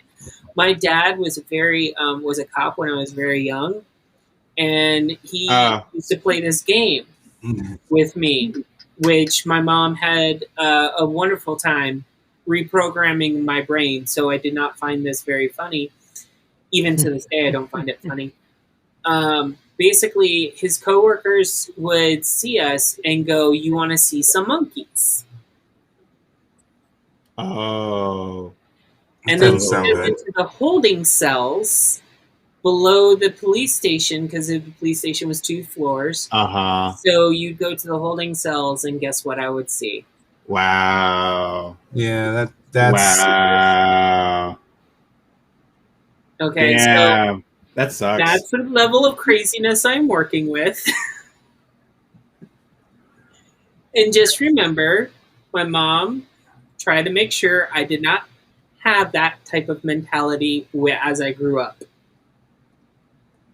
Good And job for her. that's Yeah. serious. Yeah, I actually, we did have a neighbor who had a cross burned on their lawn at one point as well. Jeez. Yeah. I know you are from Florida. It's still there. Yeah. Damn. But All right. So as you were saying, yeah, as I was saying, Yeah. it's just, This entire show is like bleak. yeah. It's, anyways, how about we talk about something else that's happier? I know, What's Guy, your goal have for you- this week? Tiny Wars. Have you actually seen the other half of Sailor Moon Eternal? No, not yet. I'm trying to watch it with my wife. Ah, gotcha.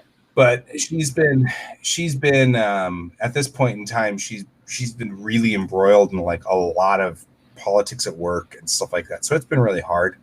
We did get to watch an episode of Loki last night, but we're still not.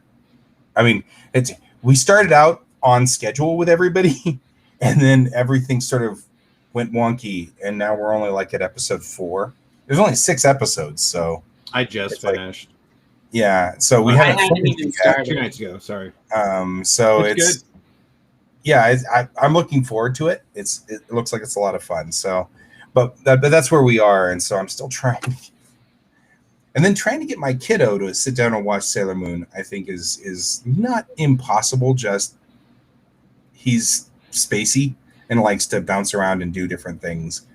He's a child. It's fine. Yeah, I mean, when he's 11, so Yeah. you can't expect miracles out of him just yet. Yeah. But that's okay. I mean, so I'm still But trying. tomorrow to get we everything can organized. expect a miracle. Yeah, and then of course this weekend's a mess because all of it's NDK stuff. The whole weekend. Oh, is Indy? Oh shit! This weekend? It's July. Yeah, we're in July, so this It's guys prep time. July till September. He's pretty much swamped almost every other weekend. I'm swamped. So all we the now time. know Guy's goal for next week. Well, luckily, the NDK only takes up the weekends, but it eats my weekends completely up. And it's just it's frustrating, but that's all right. It's okay. I have some plans in the work for NDK that I'm hoping will be awesome. So that'll be fun. So that's cool. What I intend to do is I finished doing the quarters model. So the model of the standard quarters on board the ship is complete, and so that means I can finish that scene that I can write the scene. I wrote a scene between two characters, and I can finish it now. So I'm going to go do that. That's my plan. I don't know how many. I want to see how many pages I can do in a week. Now that I have the set, and now that I have the script, and everything's cooked, I should be able to just roll out the scene. I already did the like 3-4 weeks ago. I did the layouts for it, so I know what I need to do. I just need to set up the rig on Daz Studio and do the thing. So that's what my goal is to start producing pages and see how fast I can go through pages. The problem is I was having a discussion. I was having a discussion with a friend of mine because she's sort of following where I'm going with this, and she was asking me about where some of the policies that I'm putting forth with Bellatrix Rising, and she was like, "Well, what's the rating of your comic?" Thank you. She's like, "What's the rating of your comic?" And I'm like, "Well, in this first script, I know that Chang drops the F-bomb like 4 times. So we're already past PG-13. Oh, age rating. We're an age rating. Okay. I was like, Age rating rating. for what? It's a 9.5 out of 10. Yeah, at 8.3 on the Richter scale. That's only if you print like 50 of them and drop them from a high height. But yeah, I mean, so the age rating. But then I was like, the problem is that I have a concept that 500 years from now, we're not going to be as stuck on body shame and stuff like that. And when I originally wrote this scene, it's Chang talking to a buddy who's an AI. So the buddy has shown up in her quarters because actually Chang is supposed to have been awake like an hour earlier, but didn't. And so the original scene was like, well, Chang's not wearing anything during the scene because she doesn't wear anything when she sleeps at night. I was like, should I draw 2 versions of this scene? Like, what should I do about this? And so the buddy was like, nah, just draw it. It's not part of the mainstream of the comic anyway. It's a part of it. Yeah. So Yeah.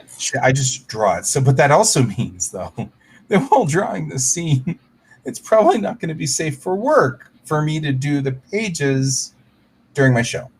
So, well, actually, No, YouTube. you can has still kind of- do it in a PG setting and still make it tasteful. she just simply isn't wearing clothes. It's not sexual at all. In Yeah. fact, that's part of the point I'm trying to make. Yeah. And as I was saying, you can easily do like the basic, like the back shot where you can see that, oh, she's probably not wearing any other clothes. Or just wait to fill in the details until after the show's over and draw everything else in the scene. Or, Yeah. I mean, yeah, you can do that too. You can do that off cam if you really Yeah. wanted to. But I'm more talking about like the rating side of it. You can still keep it at that rating that you're wanting it at, just making sure that the panels are a little bit more tasteful of not. Sorry? I think the fact that he has F-bombs more than once Yeah, makes it it's automatically like a encouraging sailor. the PG-13 That's fair. thing. The thing is with ratings for comic books, you have to go based off of video game ratings, not Right. movies. True. And the moment that you have more than one F-bomb or just one any type of curse word or what we would consider like crass words, I guess. I don't know how you want to say. Yep. Basically, it automatically moves it away from all ages. Yeah, in that's video fair. games, and Yeah. the same thing goes for comics. So my comic has always been an adult comic anyway. Yeah. I mean, I'm not, but not. I actually intentionally intend to not have sex in my comics, generally speaking. But I mean, I don't know. I can't promise that, but right. Well, and that's part of my problem, Ghost Hand. That's actually one of my like pet peeves. Is exactly that. our insides are much more acceptable than our outsides. You can blow somebody up, but take off their clothes and Yeah, I know. everybody's got to freak It's out. the end of the world. Yeah, the world's coming But in. I mean, it is. It's kind of weird. It's kind of like, okay, first of all, we're human. We're all naked without clothes on. Yep. I mean, sometimes you just don't underneath my notice clothes you're right all now. naked. How dare you? I wear my birthday suit every day. Hey, my birthday's coming up, and then I'll definitely be wearing my birthday suit. Just saying. Yeah, just saying. Underneath my clothes. Anyway. But yeah, that actually Ghost Hand is sort of one of the things that makes me aggravated. Is I feel like the media's obsession with nudity being equated with sex causes a whole bunch of problems in our society, and I feel like that's dumb, and it causes people to have weird perceptions of their own bodies and stuff like that. It just makes me mad. So anyway, I figure that 500 years from now, there are so many aliens involved in my story that there's so many aliens that after a while you just kind of get used to the fact that the aliens look so different and they're so radically weird that they don't see any different. If you gained 5 pounds, Bob the alien there is not going to notice because he's still trying to figure out what those things on the side of your head is. He doesn't know what those do, because he just doesn't have ears, so he doesn't know what to do about that. So he doesn't care whether you gained 5 pounds or lost 5 pounds or whatever, where if we're all humans and we're all together, we get kind of caught up on the little teeny details. But once you've been with people who are, effectively a rock with 3 legs, you're after a while you're like, well, or a huge amoeba. This guy's name's George. This is who he is. We don't know the difference. I don't know. This guy's furry. This one has sandpaper skin. Right? We don't know what the difference is between these two characters, but they're, these two people, they're both humans. I don't know. Yeah, well, this one's a man. This one's a woman. Oh.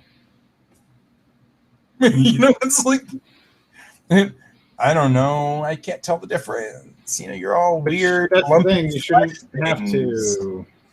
It's like when an alien species realizes human history, and they're like, "You mean you guys used to fight with one another because you look different?" Yeah, they're like, "What?" That's like I've been thinking about things like bathrooms. You never think about stuff like this, but then you're going to have a generic waste closet, which just disposes of everybody's waste because they're not all going to be the same.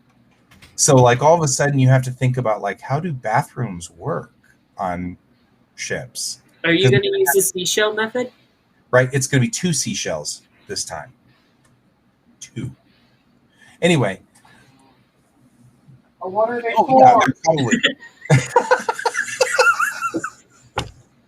What?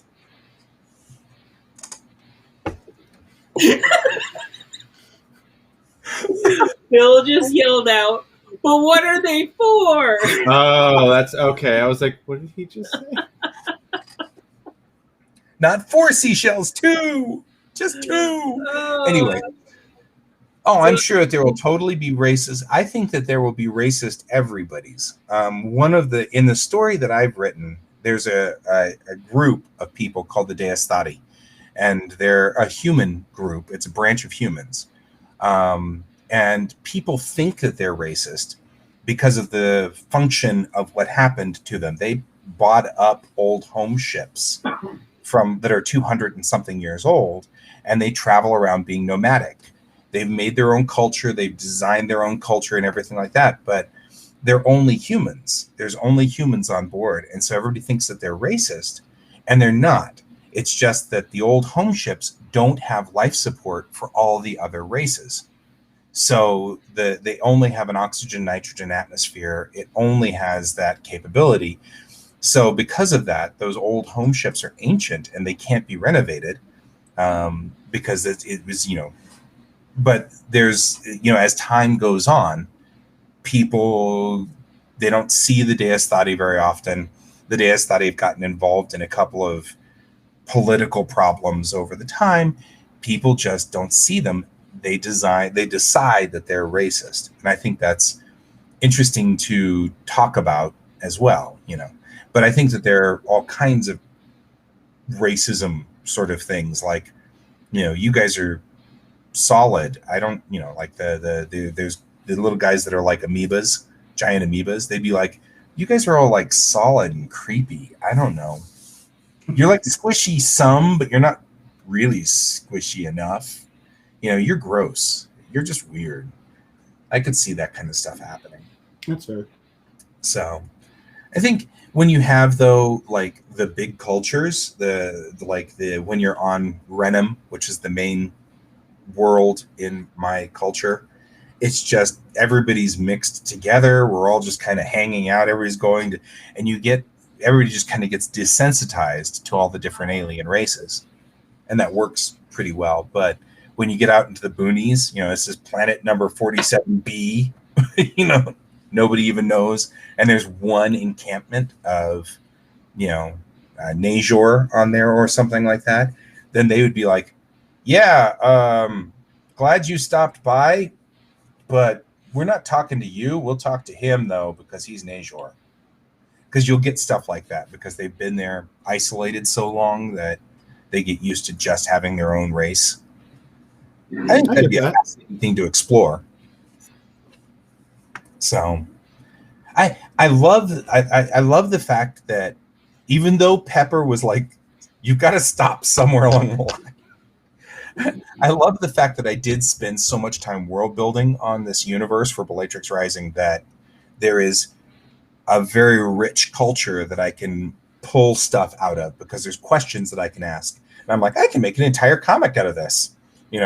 I just mined this one concept and I can make an entire comic out of it like that. So it's been good, but I do agree with Pepper that somewhere I had to cut the line. Stop world building. But that's what I said. World building.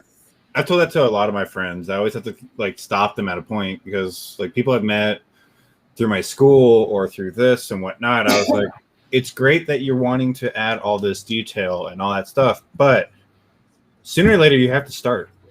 Yeah, you're gonna have to start writing. Sooner or later you're gonna have to put out something. You got to stop being a perfectionist and making sure this is perfect right off the bat, and just start it, because by the end of it, it should be perfect. The other thing is the other reason why I kept saying to stop to Guy. Yeah. Is as you work on it, you're going to realize maybe your first thought is not going to work once you start drawing. It's not the right one. Yes. And that's the biggest thing that I think of, when I was doing when I was starting my art career, and I was starting doing art with people in college. I kept seeing people over and over and over get so upset that they can't do it their original way, that they just gave up on projects, right? And they just never moved on them, and now they're bankers. So, right. Well, I get that one and too. I did sort of draw a line in the sand, and I said that this was my COVID project, was world building. And once COVID was clear, and once we started coming out of COVID, and I was going to start looking at tabling and being at conventions and things like that again, then I had to get to writing, and that was required. So I let this be my COVID project. That's good. We weren't going anywhere anyway. My 2 points against hard world building to an extreme point is when you get too extreme, you get this P versus NP problem where it's just there's so much intricacy that things start reacting with so many other things that it's hard to keep in your head. And on paper, it can spiral out of control. And the second problem is you don't leave yourself much room for improvisation later if everything is so hard locked down. If you want some play, Hayao Miyazaki talks a lot about soft world building, and that it's free to play with the world when he writes his stories, because he doesn't really having rules. And though I totally agree, I feel like there's a middle ground. Yes, I'm talking about the extreme one. Yeah, because I mean, I know that I could write myself into a corner. And so what I'm trying to kind of do is get. So what I actually did while we were driving for 20 frickin' hours both directions to Houston was I started laying out a D&D rule book on my world. You know, so because I figured not D&D, I actually took Starfinder, which is Pathfinder's space version, and looked at it, the Starfinder book, because it came with us on the trip because my son's into it. So I took the Starfinder book and I looked into it and said, okay, here's how they did this to set up their world. I'll follow just the structure of that book, and that will tell me how far did I go? Did I go too far into this one thing? And did I neglect this one thing? You know? And so that's what I kind of did. Because it does a good job of, here are the races that you use, and here are the worlds that you can play in. And here's sort of a brief rundown of what these worlds are all like. And I'm like, okay, so the fact that I went into stupid detail about X, Y, or Z means that maybe I should back off a little on that and instead build more on this other section. So it gave me a little bit more of a structure to work with, because I agree with you, Bill. There needs to be room. You know, I like to follow the rule of to add qualitative rules to my world, not quantitative. So that like rules that like really help tell the story and are critical components and are highly interactive and really make the meaning of the story. And Mhm. everything else I can play with. Involved Yeah. in that. As I write, I'll come up with new rules that make sense to the story and those qualitative rules that I've already set. Yeah, I agree. For me, I have to concede a little to my style of writing. I'm very tropey. I write very tropey stuff right off the bat, and I have to go back in and kill it in editing. And one of the things that helps me a lot is to make hard rules that mess up the trope. So, you know, I'll go in there and, you know, the story is about, I don't know, let's say rescuing somebody. We've got to rescue somebody. And you've got security guards out front. I put the woman in the fridge. Right. It's like, oh, man, that's such a tropey thing. But then I go and, you know, look at, I don't know, you know, Constitution rule number 4 or whatever, because I set up the Constitution, says you can't have security guards or something like that. I'm just making this stuff up. But I'm like, oh, well, that changes how, and now the trope's kind of gone, and, you know, and, oh, that's interesting. I'm, you know, so that's something I do like to do, is to give just enough rules that it messes up my tropey writing, because I feel like I write really tropey stuff if I'm left to my own devices. I struggle with it. Is it a trope, or is it also like nostalgic in that, you know, like when writing scary stories, like there are certain common scary stories that it's like, is it a trope, or is it also pleasing because it's nostalgic and Right. people would expect it Well, to be a story at and some point. sometimes right, and sometimes my tropes, sometimes people read tropes into my stuff that isn't there. I had or I will have taken the trope and specifically flipped the script on it. So I'll lead you into the trope and then flip the script. I had an episode of Tamerlane that was that way, where they came upon this ship, and everybody, it was an Orion Raider, and so they were like, oh, it's a slaver. There's like, this is going to be a horrible ship. And they beam aboard, and there's only one small girl on there, and she's chained up.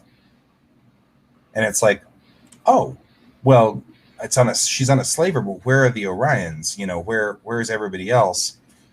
And so I flipped the script on it, because of course the girl was attempting to not. She actually was like a super weapon, and she can change her appearance.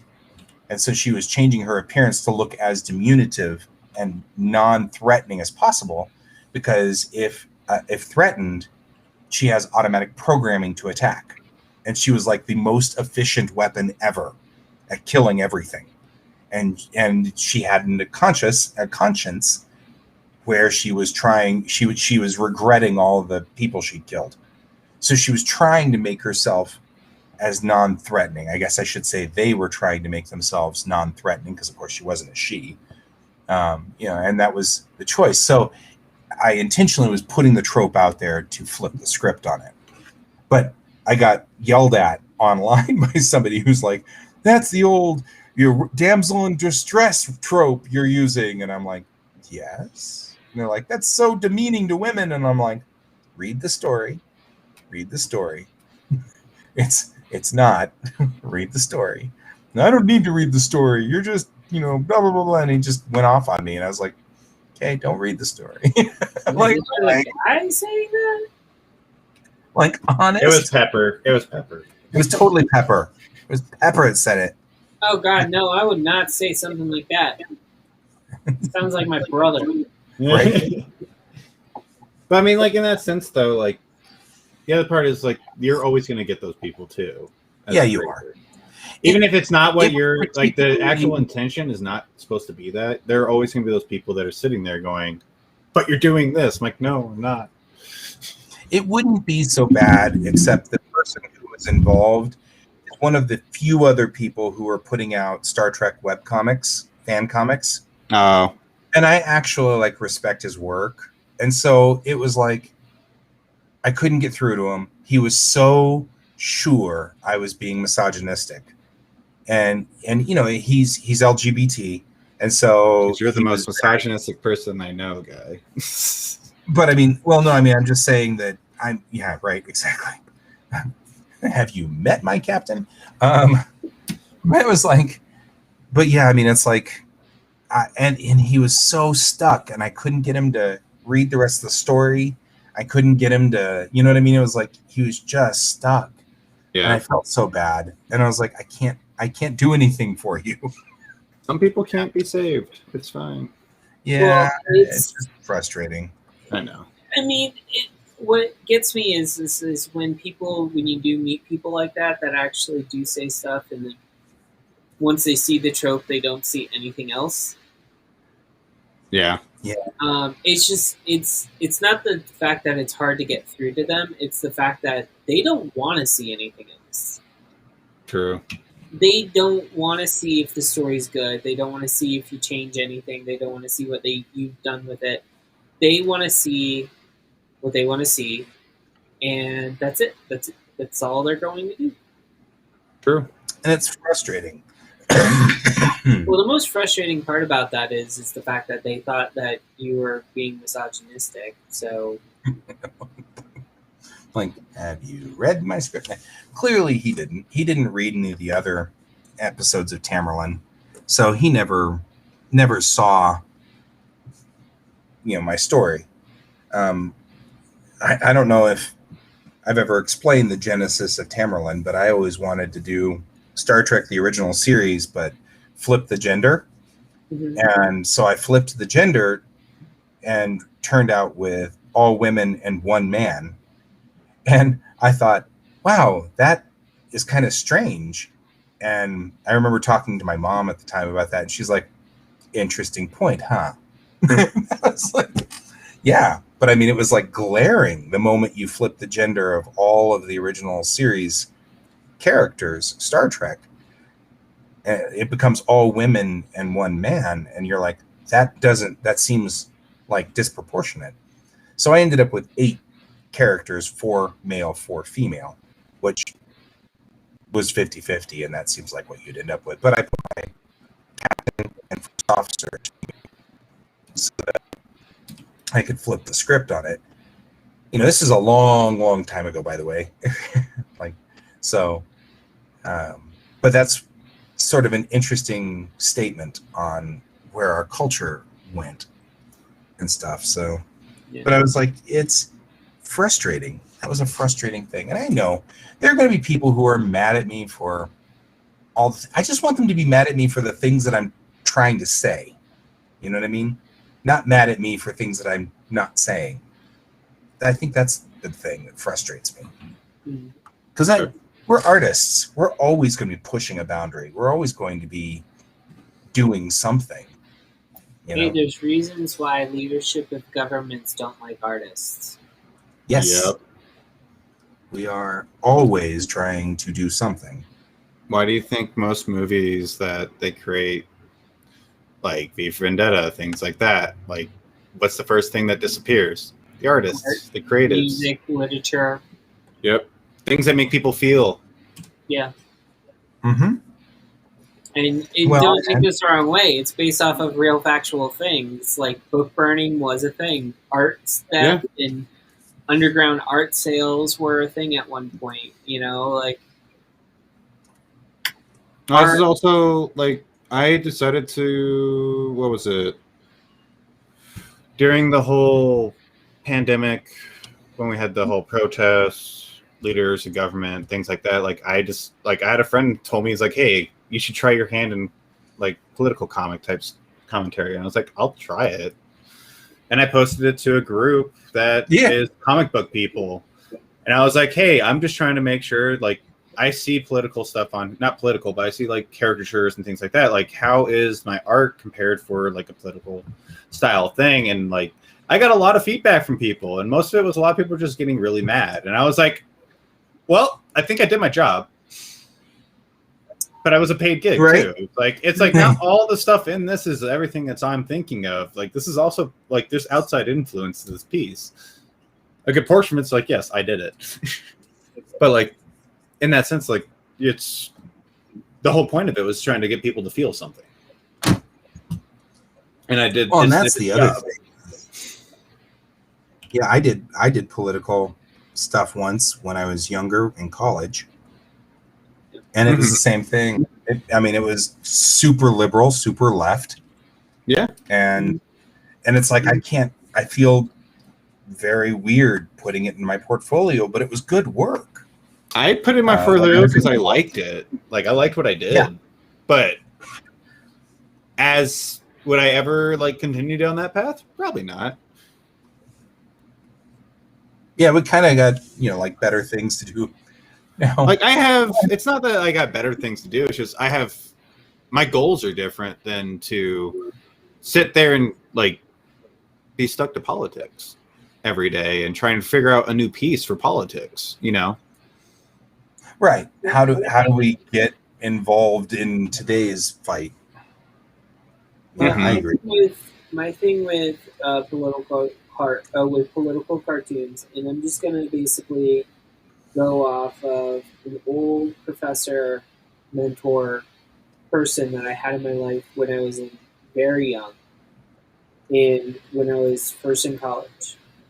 He says, as an artist, the moment that you start doing anything political, you have to be prepared for what happens after.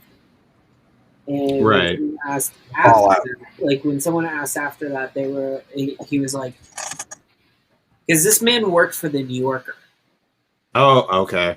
So he basically said, you will lose jobs. If you are a political cartoonist and you lined up jobs and you did a political cartoon and then someone who hired you saw that you did one for a faction of politics that they didn't agree with, you now lost a job. Yep. So you have to be prepared for repercussions, not just from people backlashing because they disagree with you and they were like a fan of yours and now they're not because of your political views. Now you have to worry, okay, this magazine who hired me knows my work is now fired me from a job because I don't like it. And probably put me on a list that I can't be hired for a new project until there's a person that takes over a new position that's like, you know what, let's get him back.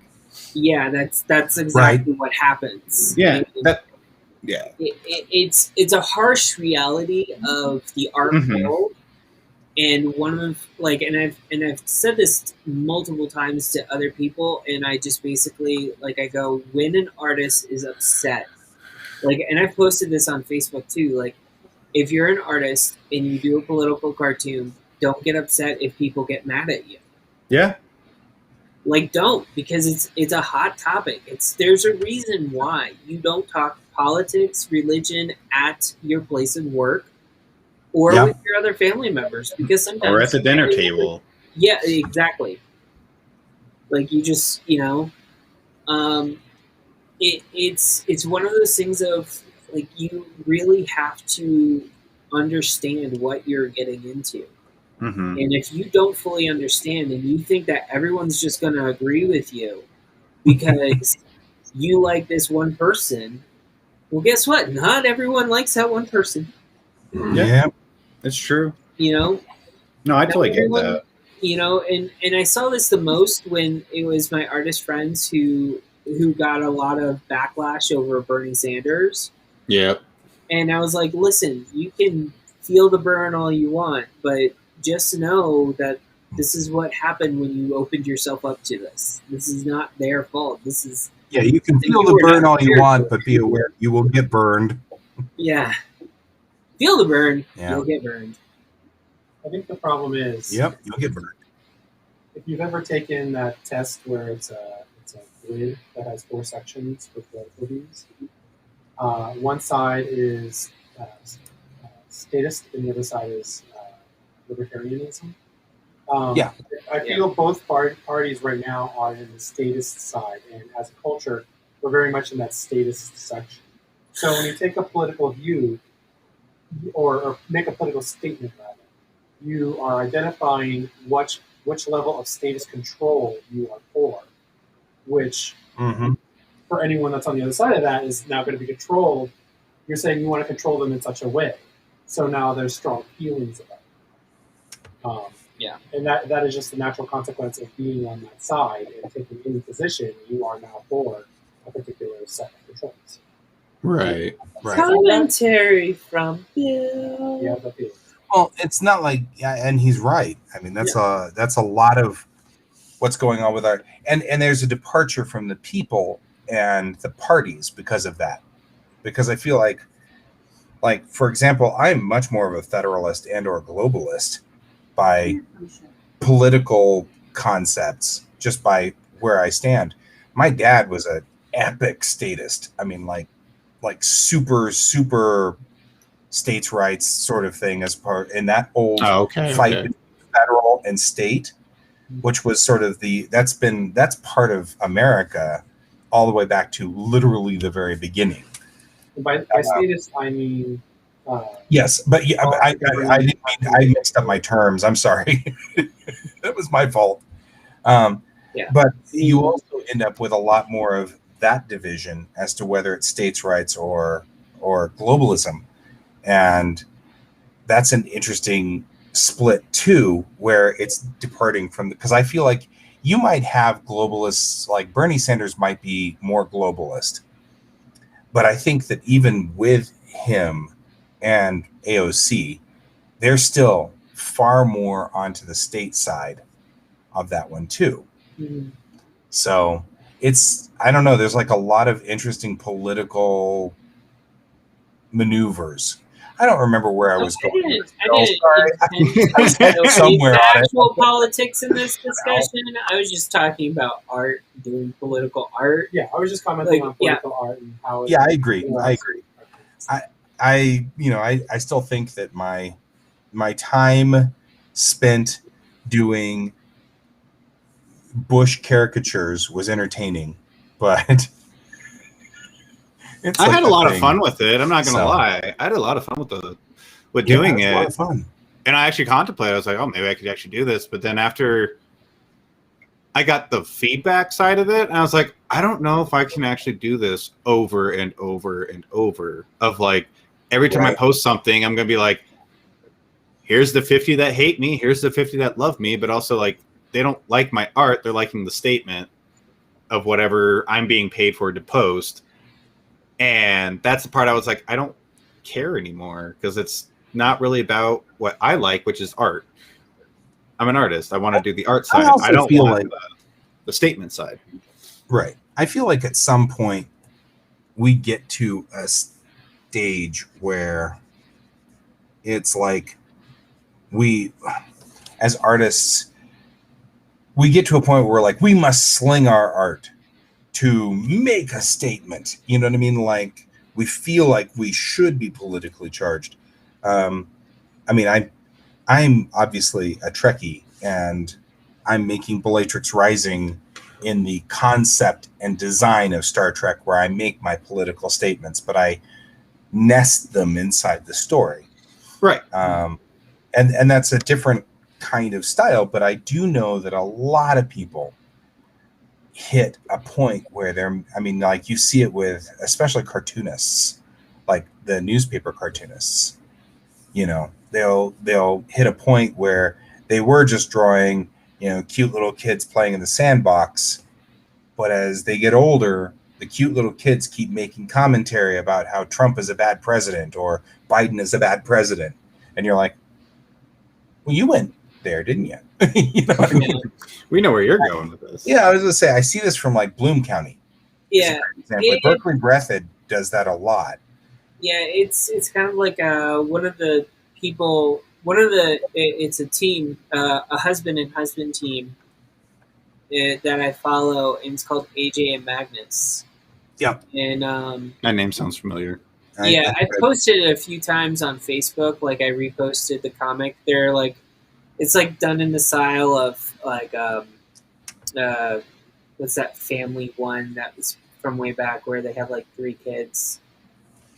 High and Lois, No, it's like single panel comic. for better or for a Family Circus. Family Circus, yeah. So it's kind of done in that style, but like one square holds the entire page. And like the one that they did for 4th of July kind of rings true with what we're talking about. All the adults are complaining. And then you see one of the characters' kids come up and go, "Can I get a cupcake?" And they're like, "Here, you're probably the only one celebrating today." And then the kid gives the explanation of why they enjoy celebrating America on 4th of July. And then the parents who were thinking so negatively go, "Didn't realize that our country could be viewed that way," you know? Right. And then they go, "Let me get a cupcake." And another one's like, "I'll take 2." Like, Right. It's one of those things of like, it's those types of comics that kind of like you can have. I'm not saying don't do political comics altogether. I'm just saying, like, if you're going to do a political comic Be ready or for the political art, just be forewarned and be fully prepared for people to backlash. Do not Yeah, think it'll that be it's going to be accepted by it'll be a everyone. fight. Yeah, you don't have to fight them either.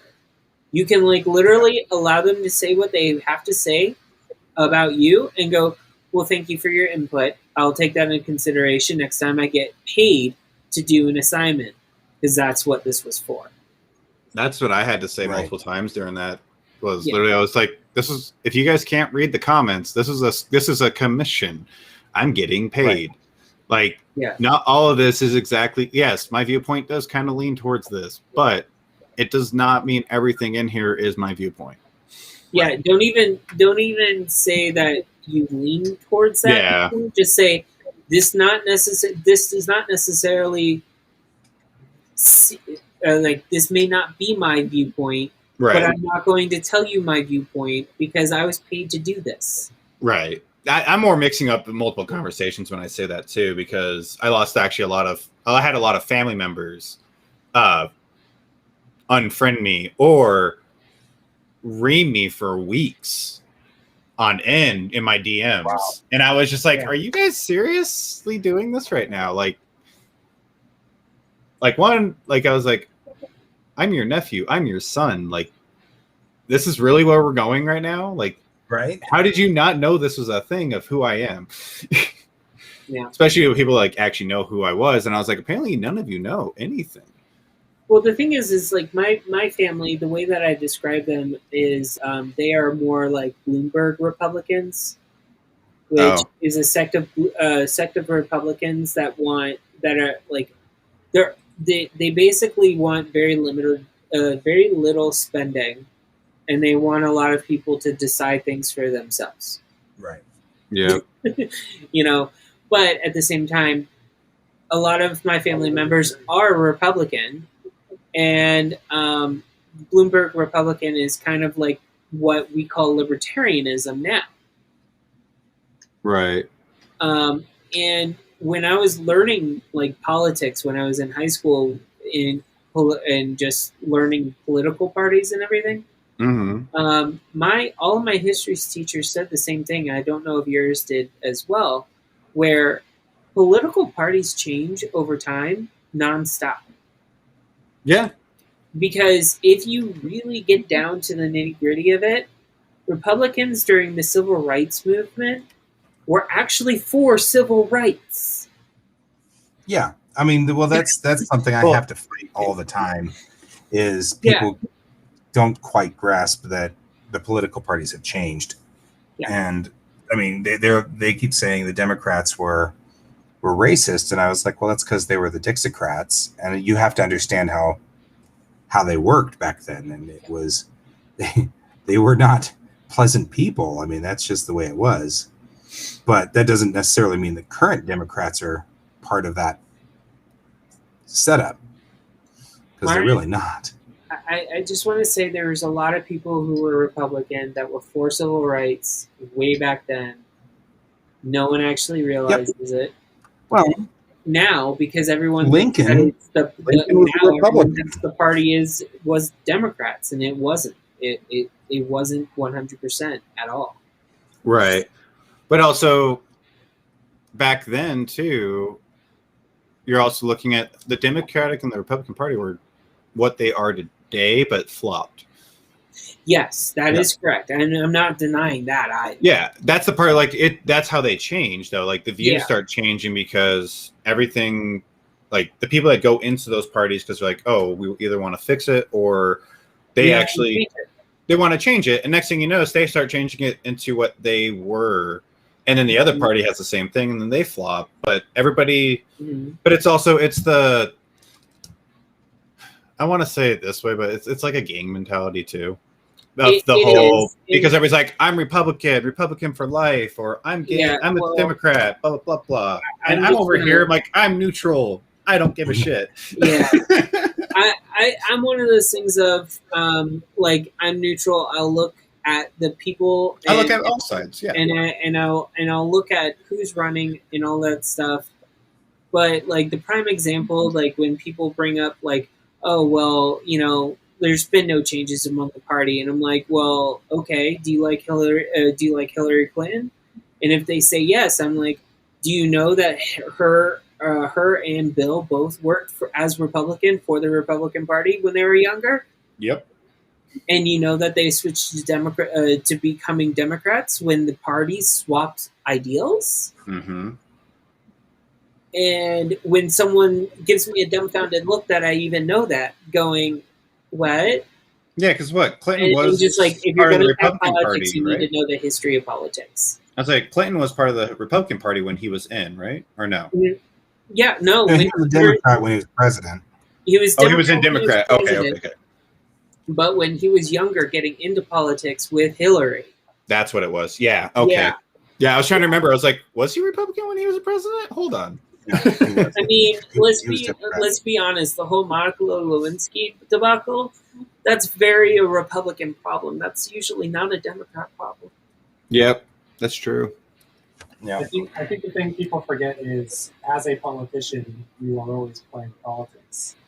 So you can't look at a politician and think everything they say is actually legitimately thought out. Oh, that's okay. So I'm actually going to bring this way back already. That's why I like The Expanse. Yes. Because their politicians are literally those characters. Sorry, Yeah. I just had to put that in there. Yeah, no, Well, it's fine. It's true. I mean, that's one of the things I like. That's the other thing I like about there's like people who understand how There you politics go. work. Happier story. People who work on politics and they understand it, and then there's people who now kind of they get like a caricature of politics. They get it. Yeah. And I feel like that a lot of times whenever I read books, you have the clearly bad guys politics and the clearly good guys politics. And the good guys politics are like everybody should be free and happy and yada yada yada. And the bad guys are like, we take a lot of money to cripple everybody. And it's like that's like a caricature of what's really going on, because it's not necessarily that way. You know, there's always all these undercurrents and things. I had read a book at one point in time called Freedom Lost, I think is what it's called. Oh, no, it's Republic Lost. But it's this guy was analyzing how things happened. And one of the things he had said was, you know, the way that our culture sees it is that people go up to senators and say, I will give you $100 if you vote my way. And the senators are like, oh, good, $100. I've always wanted $100. Right. But he said, but that's not the way it really works. What happens is, like, the oil lobby will come in and pay a senator, you know, a stipend, and they'll say it's free. There's no strings attached. They'll pay the senator for 10 or 15 years. And then they'll wait for the senator to be putting their kids in college. And then they will pull the, you know, oh, I want you to vote for X, Y, or Z. And the, you know, senator's like, no, I'm not voting for that. And then, oh, well, I guess we'll pull out our stipend then. Well, now all of a sudden, you know, it's going to pull all the stacks of cards out from underneath this senator's life. You know, they won't be able to put their kids through college. They won't be able to pay for their house. They won't be able to pay their car payment, yada, yada, yada. And the idea is that they're putting the pinch on the senators then. Mm-hmm. And so instead of, you know, it's like everybody sees it. It's still corruption. It's still not well, but at least then you can kind of understand that it's not like, you know, it's not like it's, you know, the senators just sitting there going, how can I destroy America today? You know, it's never like that. Yeah. Instead, it's always this, that's all right. You don't have to vote our way, but we're going to find the senator that will vote our way and give our money to them instead. And you're like, the senators are like, oh, crap. I can't afford all of my bills without that stipend. And then all of a sudden okay, we'll do it. Even though it's against their beliefs and morally corrupt, which is one of the reasons why a lot of like Bernie Sanders type people were saying we've got to get rid of the ability to pay senators that much, because that's what's happening is the lobbies get control by, you know, they'll raise these young senators from Nowheresville, and then they'll bring them in and effectively grooming them. And that's part of what's going on in politics. I think the best example of what you just said was done on the reboot of Boy Meets Girl called Girl Meets World, about the daughter of the main two characters, Corey and Topanga. Right. His older brother, Eric, basically meets these people, and they basically build him up to be like a prop government official. Sounds fraught with peril already. Oh, yeah. I mean, let's just say like 2 or 3 episodes before that, he was still running around married to a moose. So, and he had a lollipop in his beard. Gotcha. Yeah. So, I mean, it's a sitcom. Take it for what it is. He's supposed to be the silly uncle. Okay. Okay, so. Yeah. Anyways, we've gone over. We've gone way over, but I want to real quickly, I want to illustrate this because I just did this now. I finally got this all squared away so that we can now take a look at all 3 of them at the same time. So let's do that. So there we go. I've now made it so that you can see 1989's uniform, the 2020 uniform, and then this new upgrade to the 2021 uniform. I feel like the 2021 uniform doesn't look as good because I didn't do the 3-tone shading on it like I did with the 2020 uniform. But I just wanted to, it's just the layout and design. I also like the design change in her hair and all that too. Like you can see the progression of the changes that you went with, which I really like. Yeah. Like her hair is She's got short different, her outfit's a little bit different. Like the color schemes are all still there, and you're doing different colors too because you're learning different. You've learned more about color theory than Right. I mean, I do think that it would be interesting if you did like where they did something where they went through an alternate timeline and Chang got the fluffy hair from the 80s. Fluffy Chang hair. Fluffy Chang hair. Like, I would actually kind of like want to see that because I remember the 80s and I remember some of the hairstyles that the women immigrated from China and their children that they had here had, and it kind of looks like that. You know? Oh man, Japan was right in the thick of fluffy hair, and I still think about this all the time because, of course, I think about the thickness of that hair. Japanese hair is really coarse, Mm-hmm. and I mean Asian hair is really coarse, and they were managing to fluff it and make it go poof.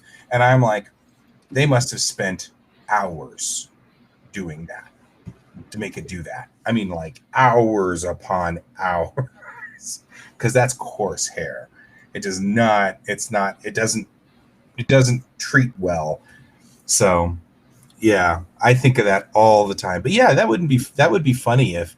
So in Lower Decks, they sort of did that, where they went. They did a flashback to like 10 years earlier or whatever, and Mariner is like poof.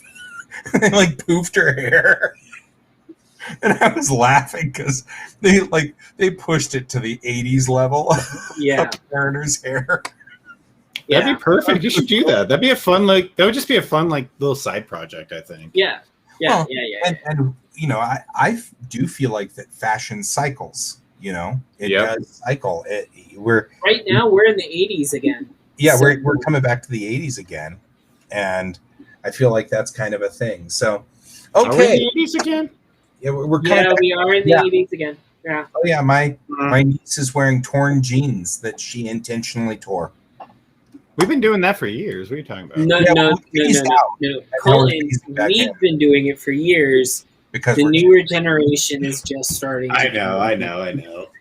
No, believe me, I've actually seen it more. I was like, wait a second. Oh my god.